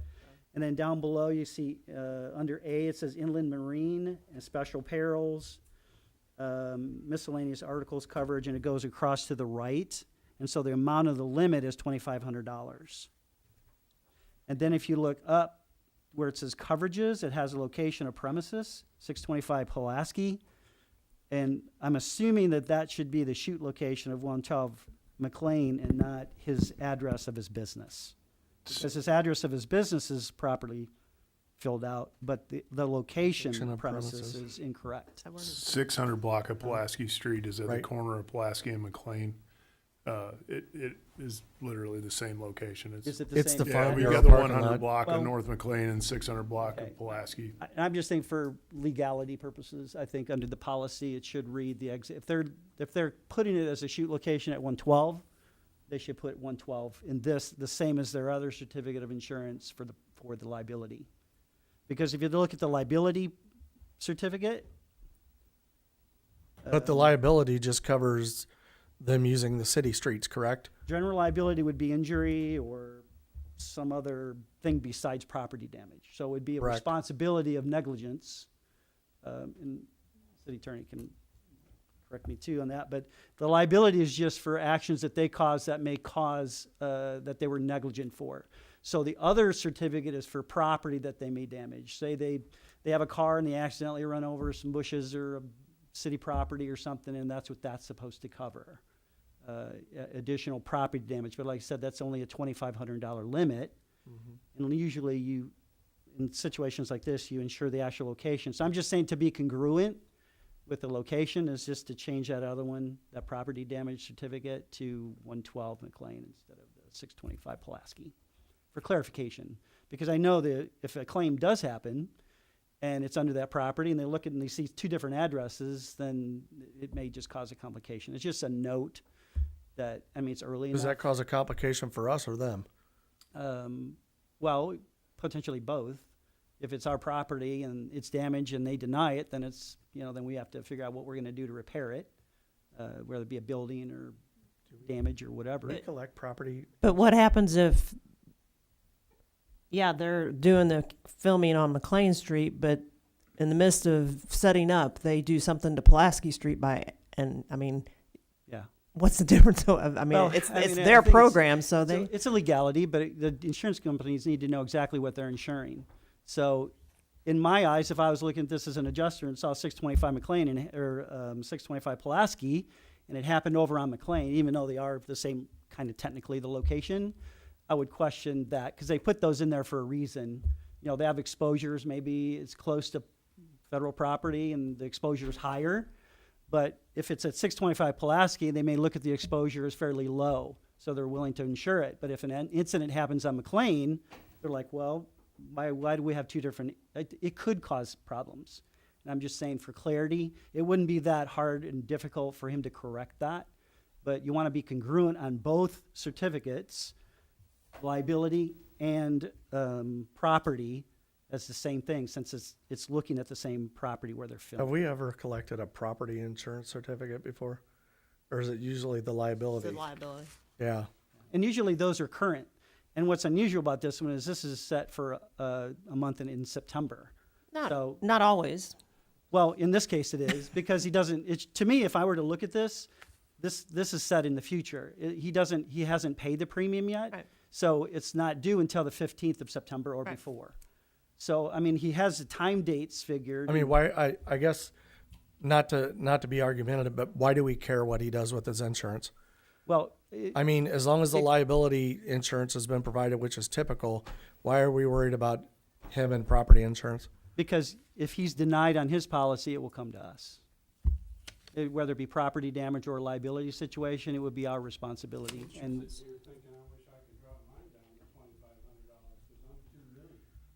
We can go back and ask him to update it. yeah, and it's a simple thing. I just wanted to, just so you But- know, the notes, the dates and stuff are unusual. The lost locations are unusual. They're two separate dates. Just something to note, Okay, so you don't have problems, and you'd rather do that now than later. we'll go back and ask him to update it. Okay. All right, so we'll place that on the, oh, Ms. McClellan, I'm sorry. What, I just wondered what protesting looked like. Are we gonna have smoke coming up? Are we gonna have rocks flying? I mean, do we have I any mean, he idea didn't what give me that's gonna? specifics. They're a filming company. They do short films. Yeah, And I mean, I imagine it's signs and people yelling and all the things that happen. I don't know, not every protest yelling, but it's being loud about against whatever it is they're opposing. In this case, it's a fictitious drug called Lyft. And I mean, we can get specifics. well, from just him. as long as we're not throwing rocks and smoke bombs going off and stuff, and people will wonder what's going on. Just Maybe that's why curious. they need the property insurance. Maybe, I don't know. We'll look into In it. case a rock gets- We'll ask him. We'll ask him and provide you an update next week. Consent agenda. Yeah. Huh? Yeah, consent agenda? Contingent upon the updates being received? Okay. Okay.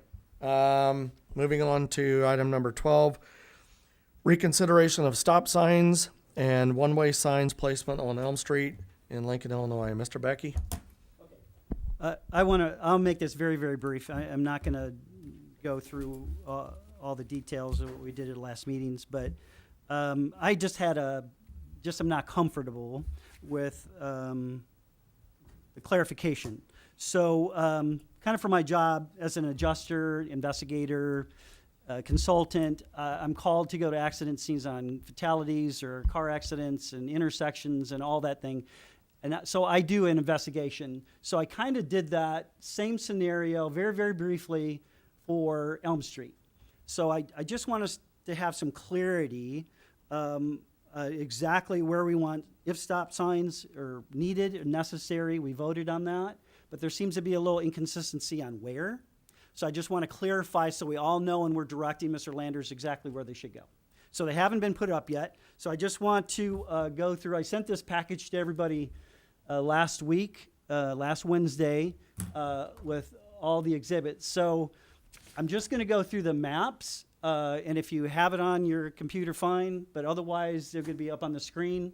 So just for clarity, with every map that I'm going to show you, Exhibit A or exhibits, the number or the letter is going to be in the upper right-hand corner that I'm going to be referring to those. So up is always north, down is always south, right is east, left is west. So I wanted to look at this, not so much as the necessity for the one-way, because that's already passed, but the trouble zone that I looked at.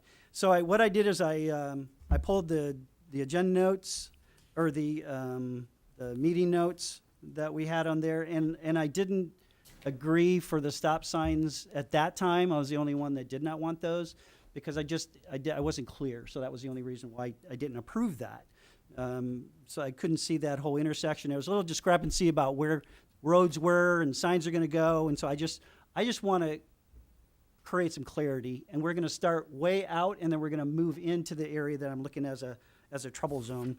So as you remember, Chief Meister, they did a survey of the area. He put requests to what changes he sees by his own experience, and also three other police officers. So the recommendations, one was changing the traffic flow on Elm Street in a north direction and reducing the speed limit to 20 in the little narrowed area. The second request was to reduce the speed limit in the northern area. So if we can, I'm just going to go through my sheets and just follow along upstairs or up on top there on the overhead. But the way I investigate it is I start outside and I narrow in, and I don't let my preconceived ideas of what I think it should be. I let the facts determine what problem I may have when I'm investigating an accident. So on this Exhibit A, you're going to see overall, at the very top, you're going to see that where it says Tokyo, Japan. This is the whole street from Elm Street. From the top there, which is Woodlawn, and remember that's north, all the way down in Elm Street, that's only a half a mile. So it tees at 8th Street and it tees at Woodlawn. So this is the area that we're looking at. So Exhibit B, we're going to zoom in a little further. So the entire length of the area of Elm Street is only half a mile. If you see the little red mark there, that's the problem area that I've been looking at, which is about 140 feet. And that includes the 10th Street. Mr. Landers said, he kind of described that intersection as offset. It's not really an offset, it's actually two T intersections, and we'll see that as we dive in a little closer. So that little area is what I'm concerned about, where it curves around and it reduces its width is a problem area. So the area that is the one-way is just for a marker, that green, that is 0.2 miles or 350 yards. So the one-way is going to start at 8th Street at the bottom there, and then it's going to go up north for that 0.2 miles. So that's the area of the one-way that we're going to be reducing. That is two-way now, we're going to reduce it to one. So the next exhibit, Exhibit C, is more of a Google Maps. Might be a little harder to see from this, but this is the actual real photo. This area is 8th Street is at the bottom, and it's just showing the one-way area. And what I wanted to point out here is you'll see little red lines on each side of the street. It's not just 1 or 2 homes that are affected in this one way, but 9. And each line represents 4 to 5 yards between that person's front porch or door to the edge of the road. So that's only 12 to 15 feet that we're looking at. So we're looking this distance from where I'm at to the edge of the room is a distance from all these people from their property, and it's closer, but that's an average, and those red lines kind of show you which homes are affected in this one-way area.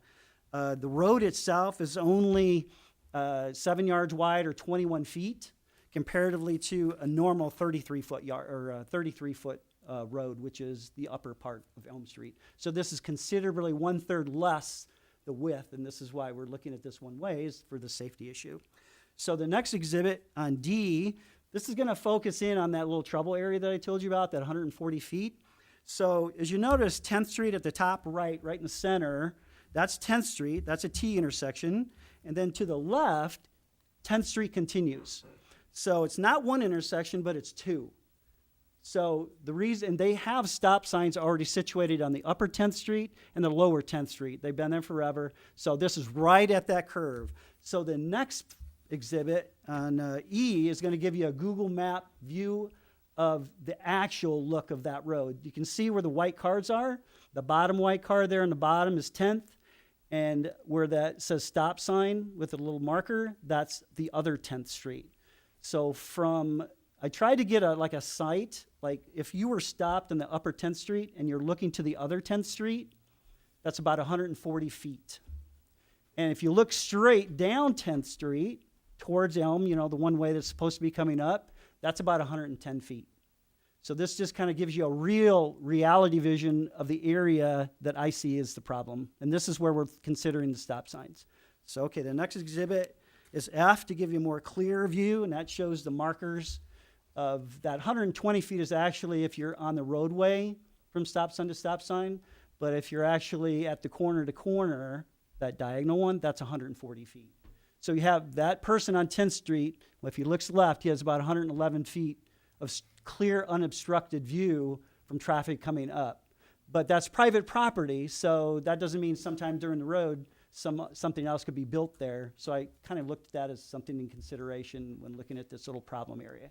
So as you can see, the stop signs that are listed there are already existing.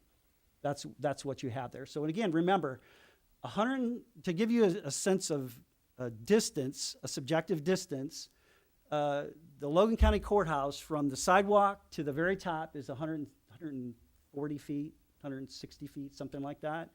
So if you take that and lay it down, that would about be the distance between the two 10th Street. That's how far they are. And my wife didn't believe me when we went there, and she goes, that can't be that far. 130 feet is 130 feet, no matter how you look at it, straight or up. But it's very deceiving how far away they are, because you look at it and you wouldn't think that close, but they are. So that distance has been measured numerous times.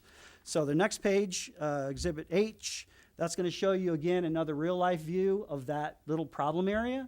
Again, 11 yards wide. I'm sorry, the measurements, I went to yards, but that's 33 feet on Elm Street at the top.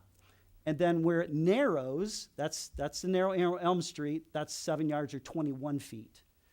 The normal width of a car is 6 feet. That's average. So those cars there are about 6 feet. That'll give you some reference to how wide those roads are and how narrow it gets once it gets to the one way that we proposed. All right, so Exhibit I.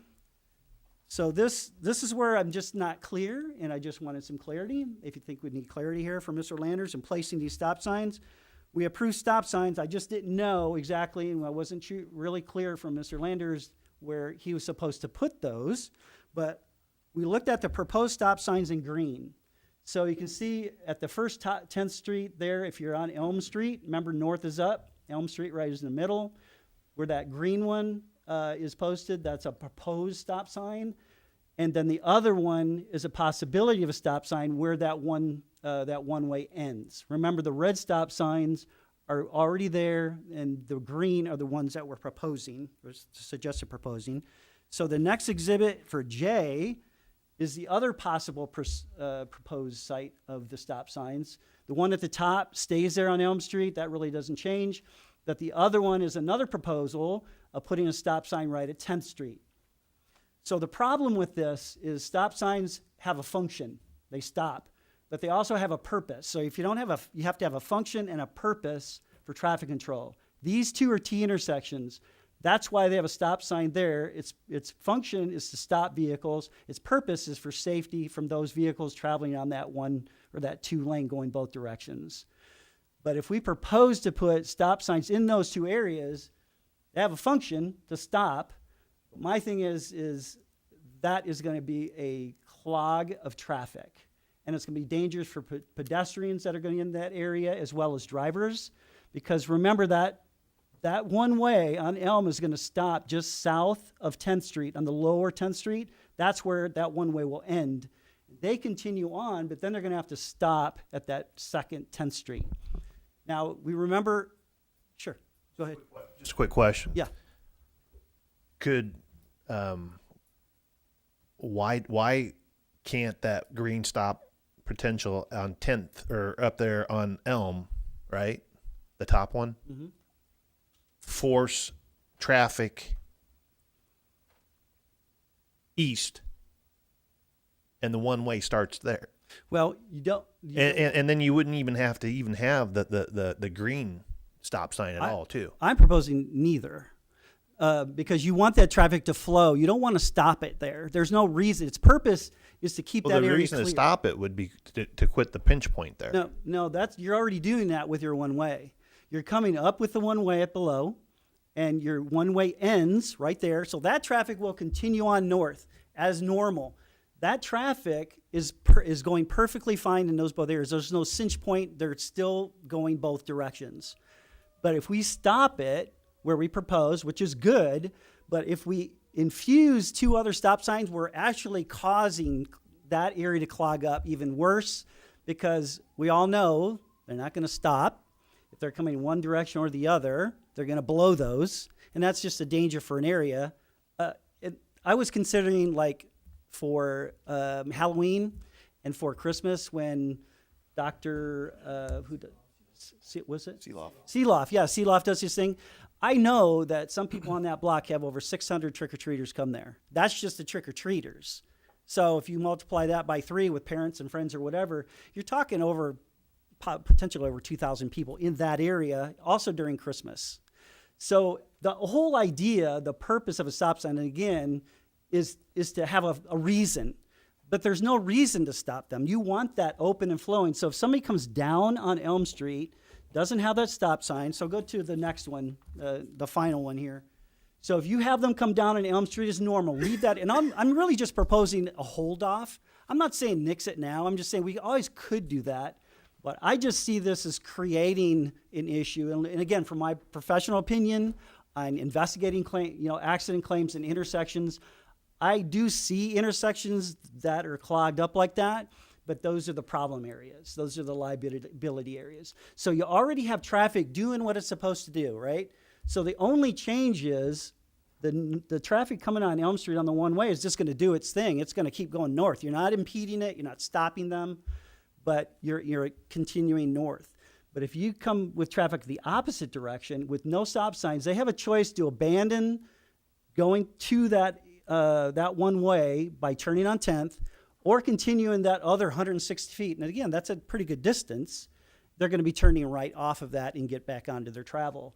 This is more of an inconvenience, and I think it's going to agitate traffic because of the amount of traffic. And again, we know there's a large amount of traffic that hits that road. Just within the 12-hour period of time, they had, 260 vehicles within that 12-hour period of time that they were noting it.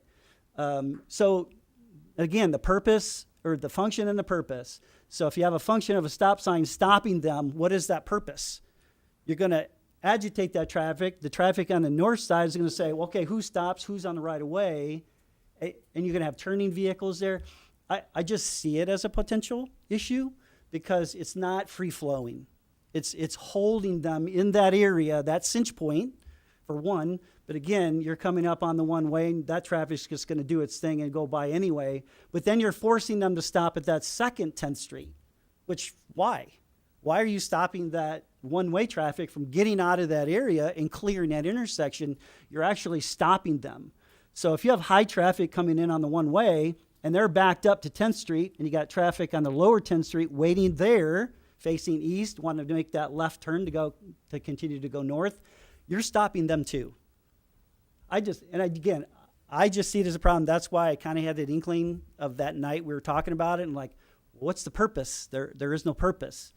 Besides, you're holding them in that area, in a constricted area, and you may not only have just people driving, but you're going to have pedestrians as well. So what are you proposing? I'm proposing hold off on the stop signs just in that area, leave the one way as it is, because that's going to be free flowing.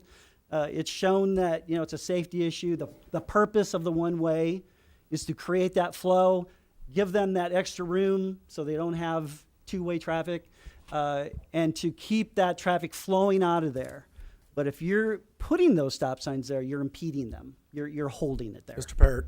Yeah, it's just a couple things. We were told originally 3 things: accident, speed, and the pinch point. So this wouldn't address the pinch point at all. The other thing is, if it's 11 yards on the just past the pinch point, and if you have cars parked on both sides, if they're 6 feet across or whatever roughly, you got 21 feet, right? 21 feet. So we had 21 feet on the Elms on the now the one way. So there's no difference in space. No. Yeah, there is, because you only have one vehicle. There's no going on 10. There's no parking. So it's 21. Right. It's 21 feet. That's the whole reason of making the one way, is going giving them through. that extra room. Well, vehicles do park there. I've seen, Well, illegally. There isn't even a sign that says you can't park there. Yeah, yeah, there There is is. no sign there. There is. Well, there is. Stop sign? yeah. Between There's a 8th no and 10th, parking there's sign, no yeah. parking on both sides. The Oh. only time I've encountered somebody parking there, it's usually like a service technician or a delivery person. landscape vehicle. Yeah. Yeah. So there's the same amount of distance for car travel, if there's parking on the north side, right? Because you can park on both sides, 6 feet, 21 feet, right? So there's no difference. Well, The thing this doesn't address is the pinch point. yeah. It doesn't address it at all. And you're actually making it worse by putting stop signs there. I disagree. Yeah.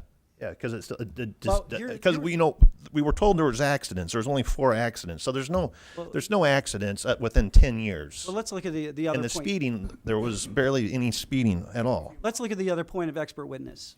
So we have expert witnesses. We have police chief, 3 experienced police officers that were asked the same situation. What would reduce it? One way, reduce speed. Mr. Lander said the same thing. Why put stop signs there? It serves no purpose. It does nothing. So why? And then we ask why? And we still voted for it. That's our opinion, put stop signs. But we're denying the expert witness who actually knows what they're talking about in those situations. And nowhere in Chief Meister's report does he say, let's put stop signs anywhere, any additional stop. He says, one way, reduce the speed limit. That will alleviate the situation. And then we added the stop signs on there. And Right. they still had disagreed.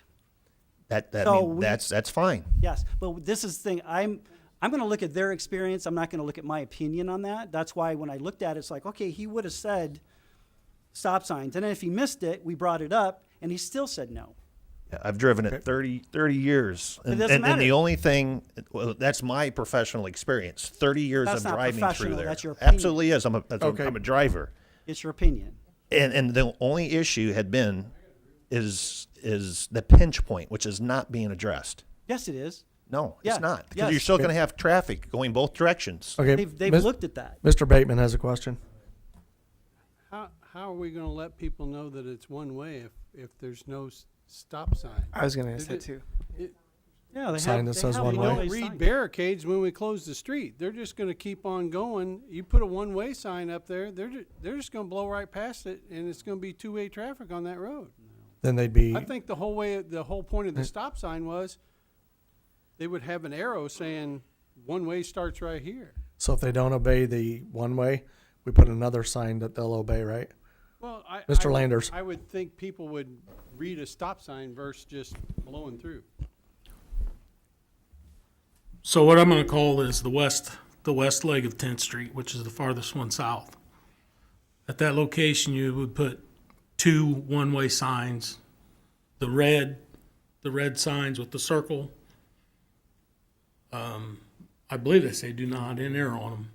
So you would pull up there and you'd see those do not enter signs. My concern is if you come down 10th Street, I'm wanting to go west. Okay? So if I get to 10th Street, which I'm going to call the east leg, which goes back toward Union, I get there, I can't go west. So I'm going to either turn around in the middle of the road, or I'm going to blow through the one way and go west on 10th Street, or go all the way to 8th Street through the one way. If you leave the 10th Street open, no stop signs on Elm Street. I'm coming south. Okay, I can still turn west. I can still turn east. The one-way signs, the red ones on each side of the road, would be on the south side of the west leg of 10th Street. So if I'm coming south, I can still go west on that intersection. You're basically saying, put it here. No, it'd be where the stop sign is, it'd be below that. Right. So there'd be one-way signs on both sides of the road there. So traffic still Can flow still both travel directions. west. If you make the one-way, because we were previously putting the one-way up at the east, the way I understood what was described, we were putting the one-way up at the east leg. That's where the one-way starts. Correct? That's what we discussed? At the jog in the road. That's what would have addressed the pinch point as it's been described. You go back But to another thing I'd like everybody to keep in mind is a traffic control device is a Fair. traffic control device. It doesn't matter if it's a do not enter sign, a stop sign, a yield sign, a stop light. Disobeying it is disobeying it, no matter what it says. So if those do not enter signs are disobeyed, it's effectively the same as if there would have been a stop sign there. It doesn't matter what the sign says. So to be clear, the one way is going to, where that white car is, that lower road, that's 10th Street. That one's 10th. And the one way would end, actually, because it's going to end, because it's coming from 8th Street, coming up to that. So technically it's ending right where his arrow is, right down there. And then traffic would continue, as it always has been, travel right up that on the same side of the street, going right up, and it would continue north.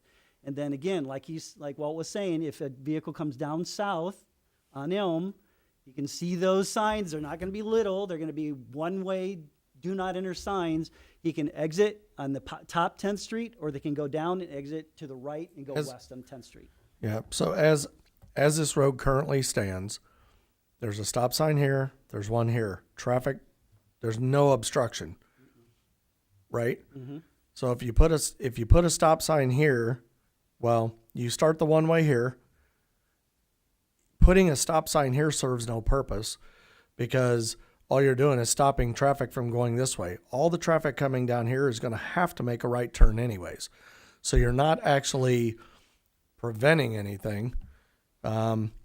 All you're doing is just stopping this vehicle until it proceeds. Because right now, this traffic has to stop anyways in current state to allow traffic onto the road. So, okay. All right. So now that we've beat this dead horse, Yeah. no pun intended, what would you like to propose, Mr. Becky? This was your topic. And again, not saying take it off the table forever. I'm just saying I propose to suspend putting those 2 stop signs in that area, and we could see how traffic flows. We can monitor that. We can see, and then we could always add those later. Okay. But doing that all now, and you're talking about inconvenience, and you're creating more. You're creating more of a hazard, in my opinion. Mr. Bateman. I'm with Mr. Parrott. I thought the one way was going to start right where it says 7 yards. That's the pinch point. It's being proposed right here That- instead. Isn't that what we thought there, Steve? It would be the stop sign that heads south, right there. What's the ordinance say? I'm sorry? What does I'm sorry, I didn't mean to interrupt you. Well, there was a lot of confusion that night. Just tons of See, confusion. that's why I'm calling this. There's no clarity, that we don't know. That's the whole point. New laws. John's gonna look it up. Mr. Landers? From what I remember is the one-way was gonna start just south of the east leg of 10th, Here? up higher. Oh, yeah. Right at the- there. at the That's jog where in it the was road. gonna be, yes. Okay? So like I said earlier, if I'm wanting to go west, I gotta turn around, either go clear to Union Street or I gotta turn around, go clear back to 11th Street to go west. Right. But if we move that one way down, I can still travel that intersection both ways. Then it alleviates the stop sign issues altogether. And then the pinch, what we're saying here doesn't address the pinch point completely, but the pinch point is 60 feet. But from where the road narrows to where the one-way is at approximately 60 feet, if I remember correctly. So. Well, the whole people thing should- was when we were discussing this, it was about safety and it wasn't about the convenience of the drivers, right? Because the whole thing is an inconvenience. It was mentioned. What's it an was mentioned being, and one of the For the price of women that safety, came up here and complained, but she for said, the "Why price is of this an safety, inconvenience?" the inconvenience, was No, that was what brought we Mr. Downs? went on. The stop signs would reduce speed too. So I know that speed was a major concern on that section of road. So, I mean, You're creating a four-way stop where you have 120 or 140 feet between stop signs. yeah, it'll reduce the speed, which is what It'll bring it down to what we zero. Causes wanted major to do for confusion in the safety. intersection. Speed issue was disproven through the traffic study. And I think that the residents that spoke here during the first conversation about that even accepted that to be fact after reading the study. So, Okay. Mr. Hoblet? So the ordinance amended 931 of the city code, which deals with speed limits in certain areas. We adjusted some speed limits to 25 and to 20 in that area. Ordinance also amended 910.3, which is one-way streets, and alleys, and it kind of defined, as to what the one-way is. I believe the ordinance is silent in regards to stop signs. Does it say where it begins and where it ends? For the one-way, Yes. yes. What is that? The one-way, let's see here. It'll be a one-way road between 8th Street and 10th Street, Which 10th? the 10th Street. Well, there's this leg Your of pick. 10th and this 10th. So then the ordinance actually is vague enough that if you wanted to start the one-way here, you could.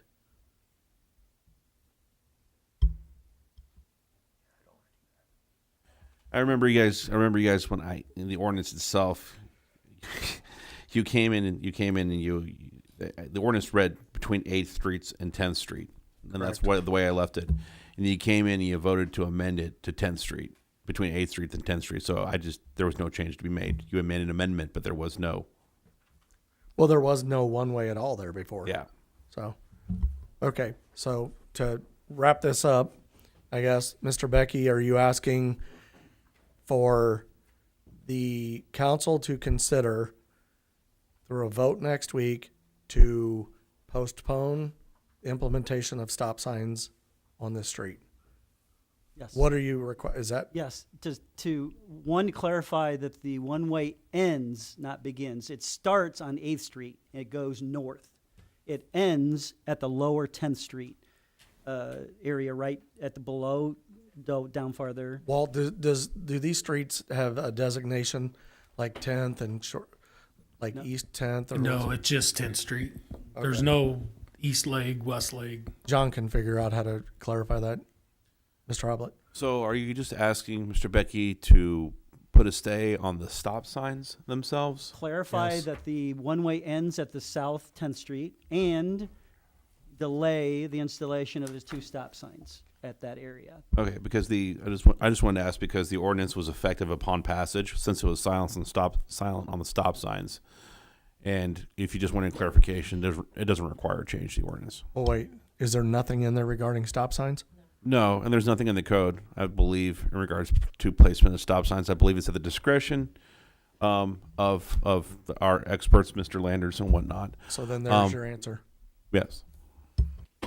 What is I'm sorry, I missed it. There was no language that was put into the ordinance regarding stop signs. It was the discretion of Mr. Landers as to stop signs, if and where they would be placed. Okay. So then it doesn't, apparently, Mr. Parrott. We'll have to look at that because I thought we voted on stop signs being put in. Typically, you guys, I mean, will rely, Mr. Parrott. Typically, you guys will rely on Mr. Landers and his expertise. But I believe, if I recall, without looking back at the minutes, in this particular scenario, you guys superseded that and gave him some direction in regards to placement of those. Placement of those, Yes. but not to place them. Are you asking? You directed him as to where they should go, but you did not direct him to immediately put them in there. Is that what you're asking? We voted for stop signs to go in, Okay. but we gave him the ability to place them. Again, without looking at the minutes, I would have to.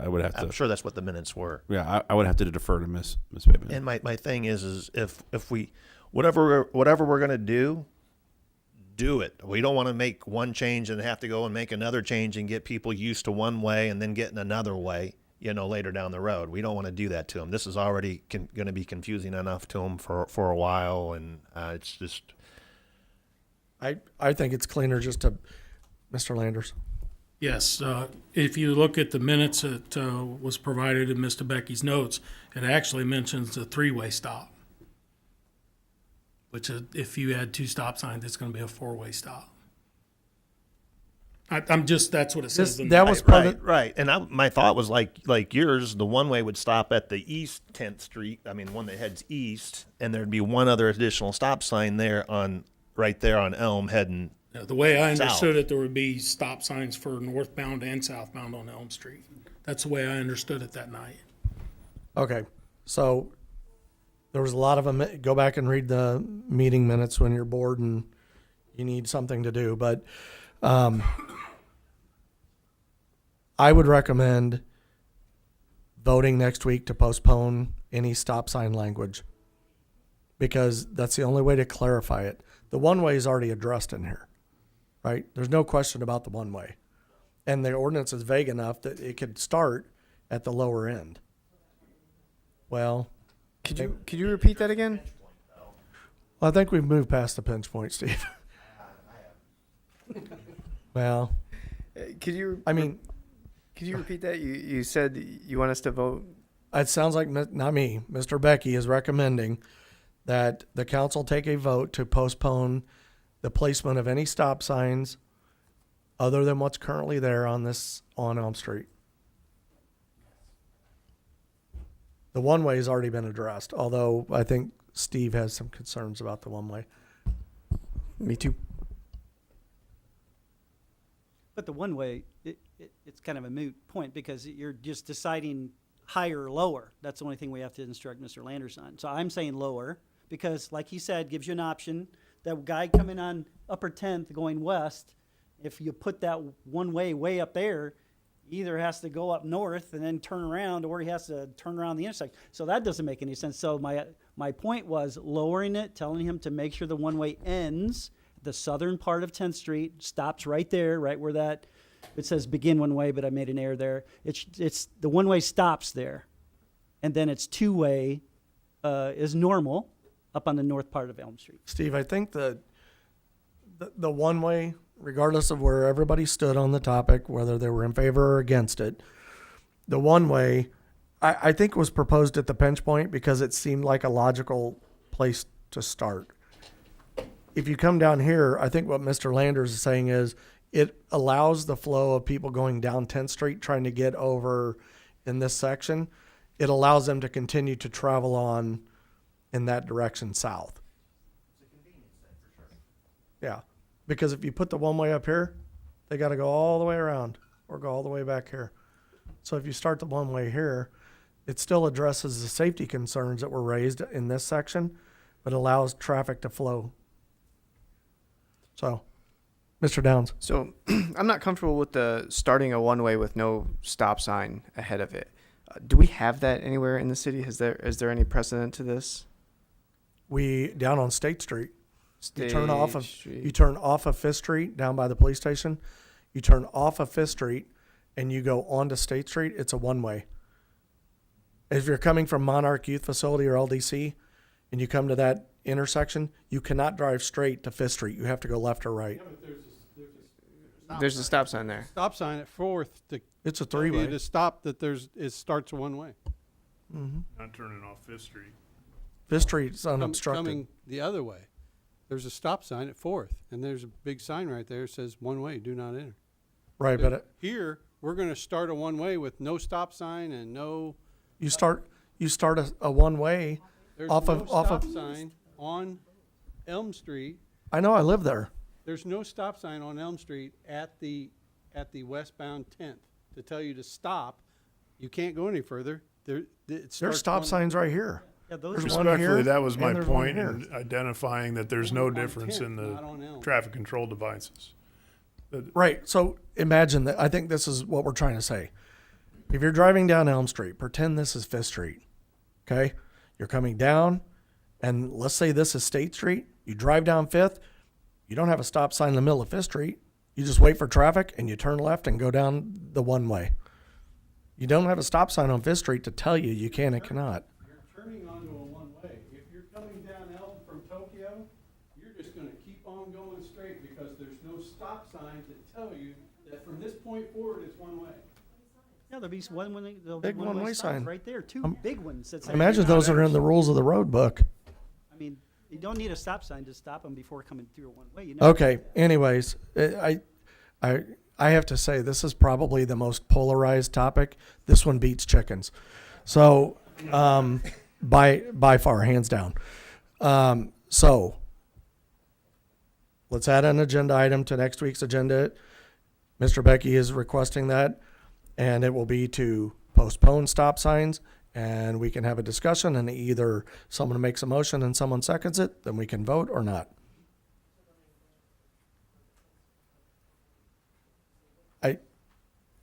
I mean, you can vote to where, you can do another one where the one-way begins and ends. Yes. I would suggest look at the minutes because I'm pretty sure we sorted that out or tried to sort that out at the meeting with an amendment because you guys amended it. You know, it says 10th Street. So when you amend it to from 10th Street to 10th Street, I think you're trying to sort out as to which part of the 10th Street it's started. So I would think that already had Right, been. but it says Alderman Bateman made a motion for the one-way to begin at 10th Street. Then they called for the roll. There were 6 yeses.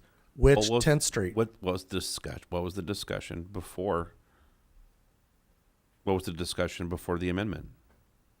Because obviously, Well, there it would be- doesn't matter though. I mean, does it? I mean, that would give you your clarification. Yeah, it would give you to.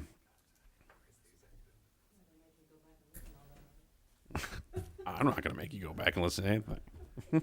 Yeah.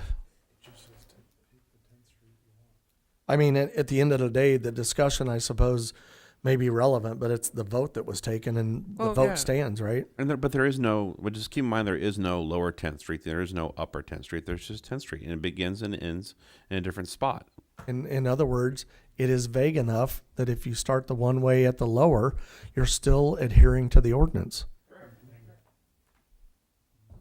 So unless there's, yeah, stop signs. Stop signs is stop signs the basis for your presentation tonight? That's the pinch point. The free flow is what I want.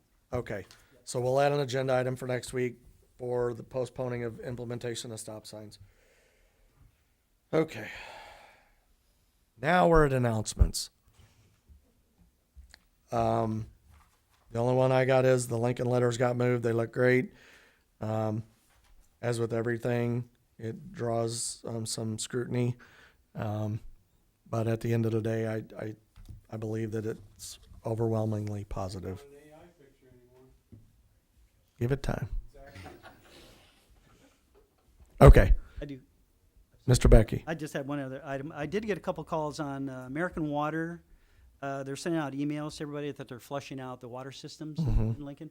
So I did contact American Water, talked to a rep there to clarify, because Scott, I appreciate Scott mentioning this to me, that he took it, that was broad enough to say, well, you can't do your laundry until August 21st. He goes, that's quite a long time to wait doing laundry. So I said, I'm sure it's different areas, and even American Water couldn't define which areas they're doing first. So what I got from American Water is that they will send out additional emails to be more clear, and just don't do your laundry on those days that they're flushing, or maybe the next day. So they are starting it immediately, and it'll go through probably till the 21st of August. Okay. Anybody else? Mr. Downs? No, I had another question for Tim.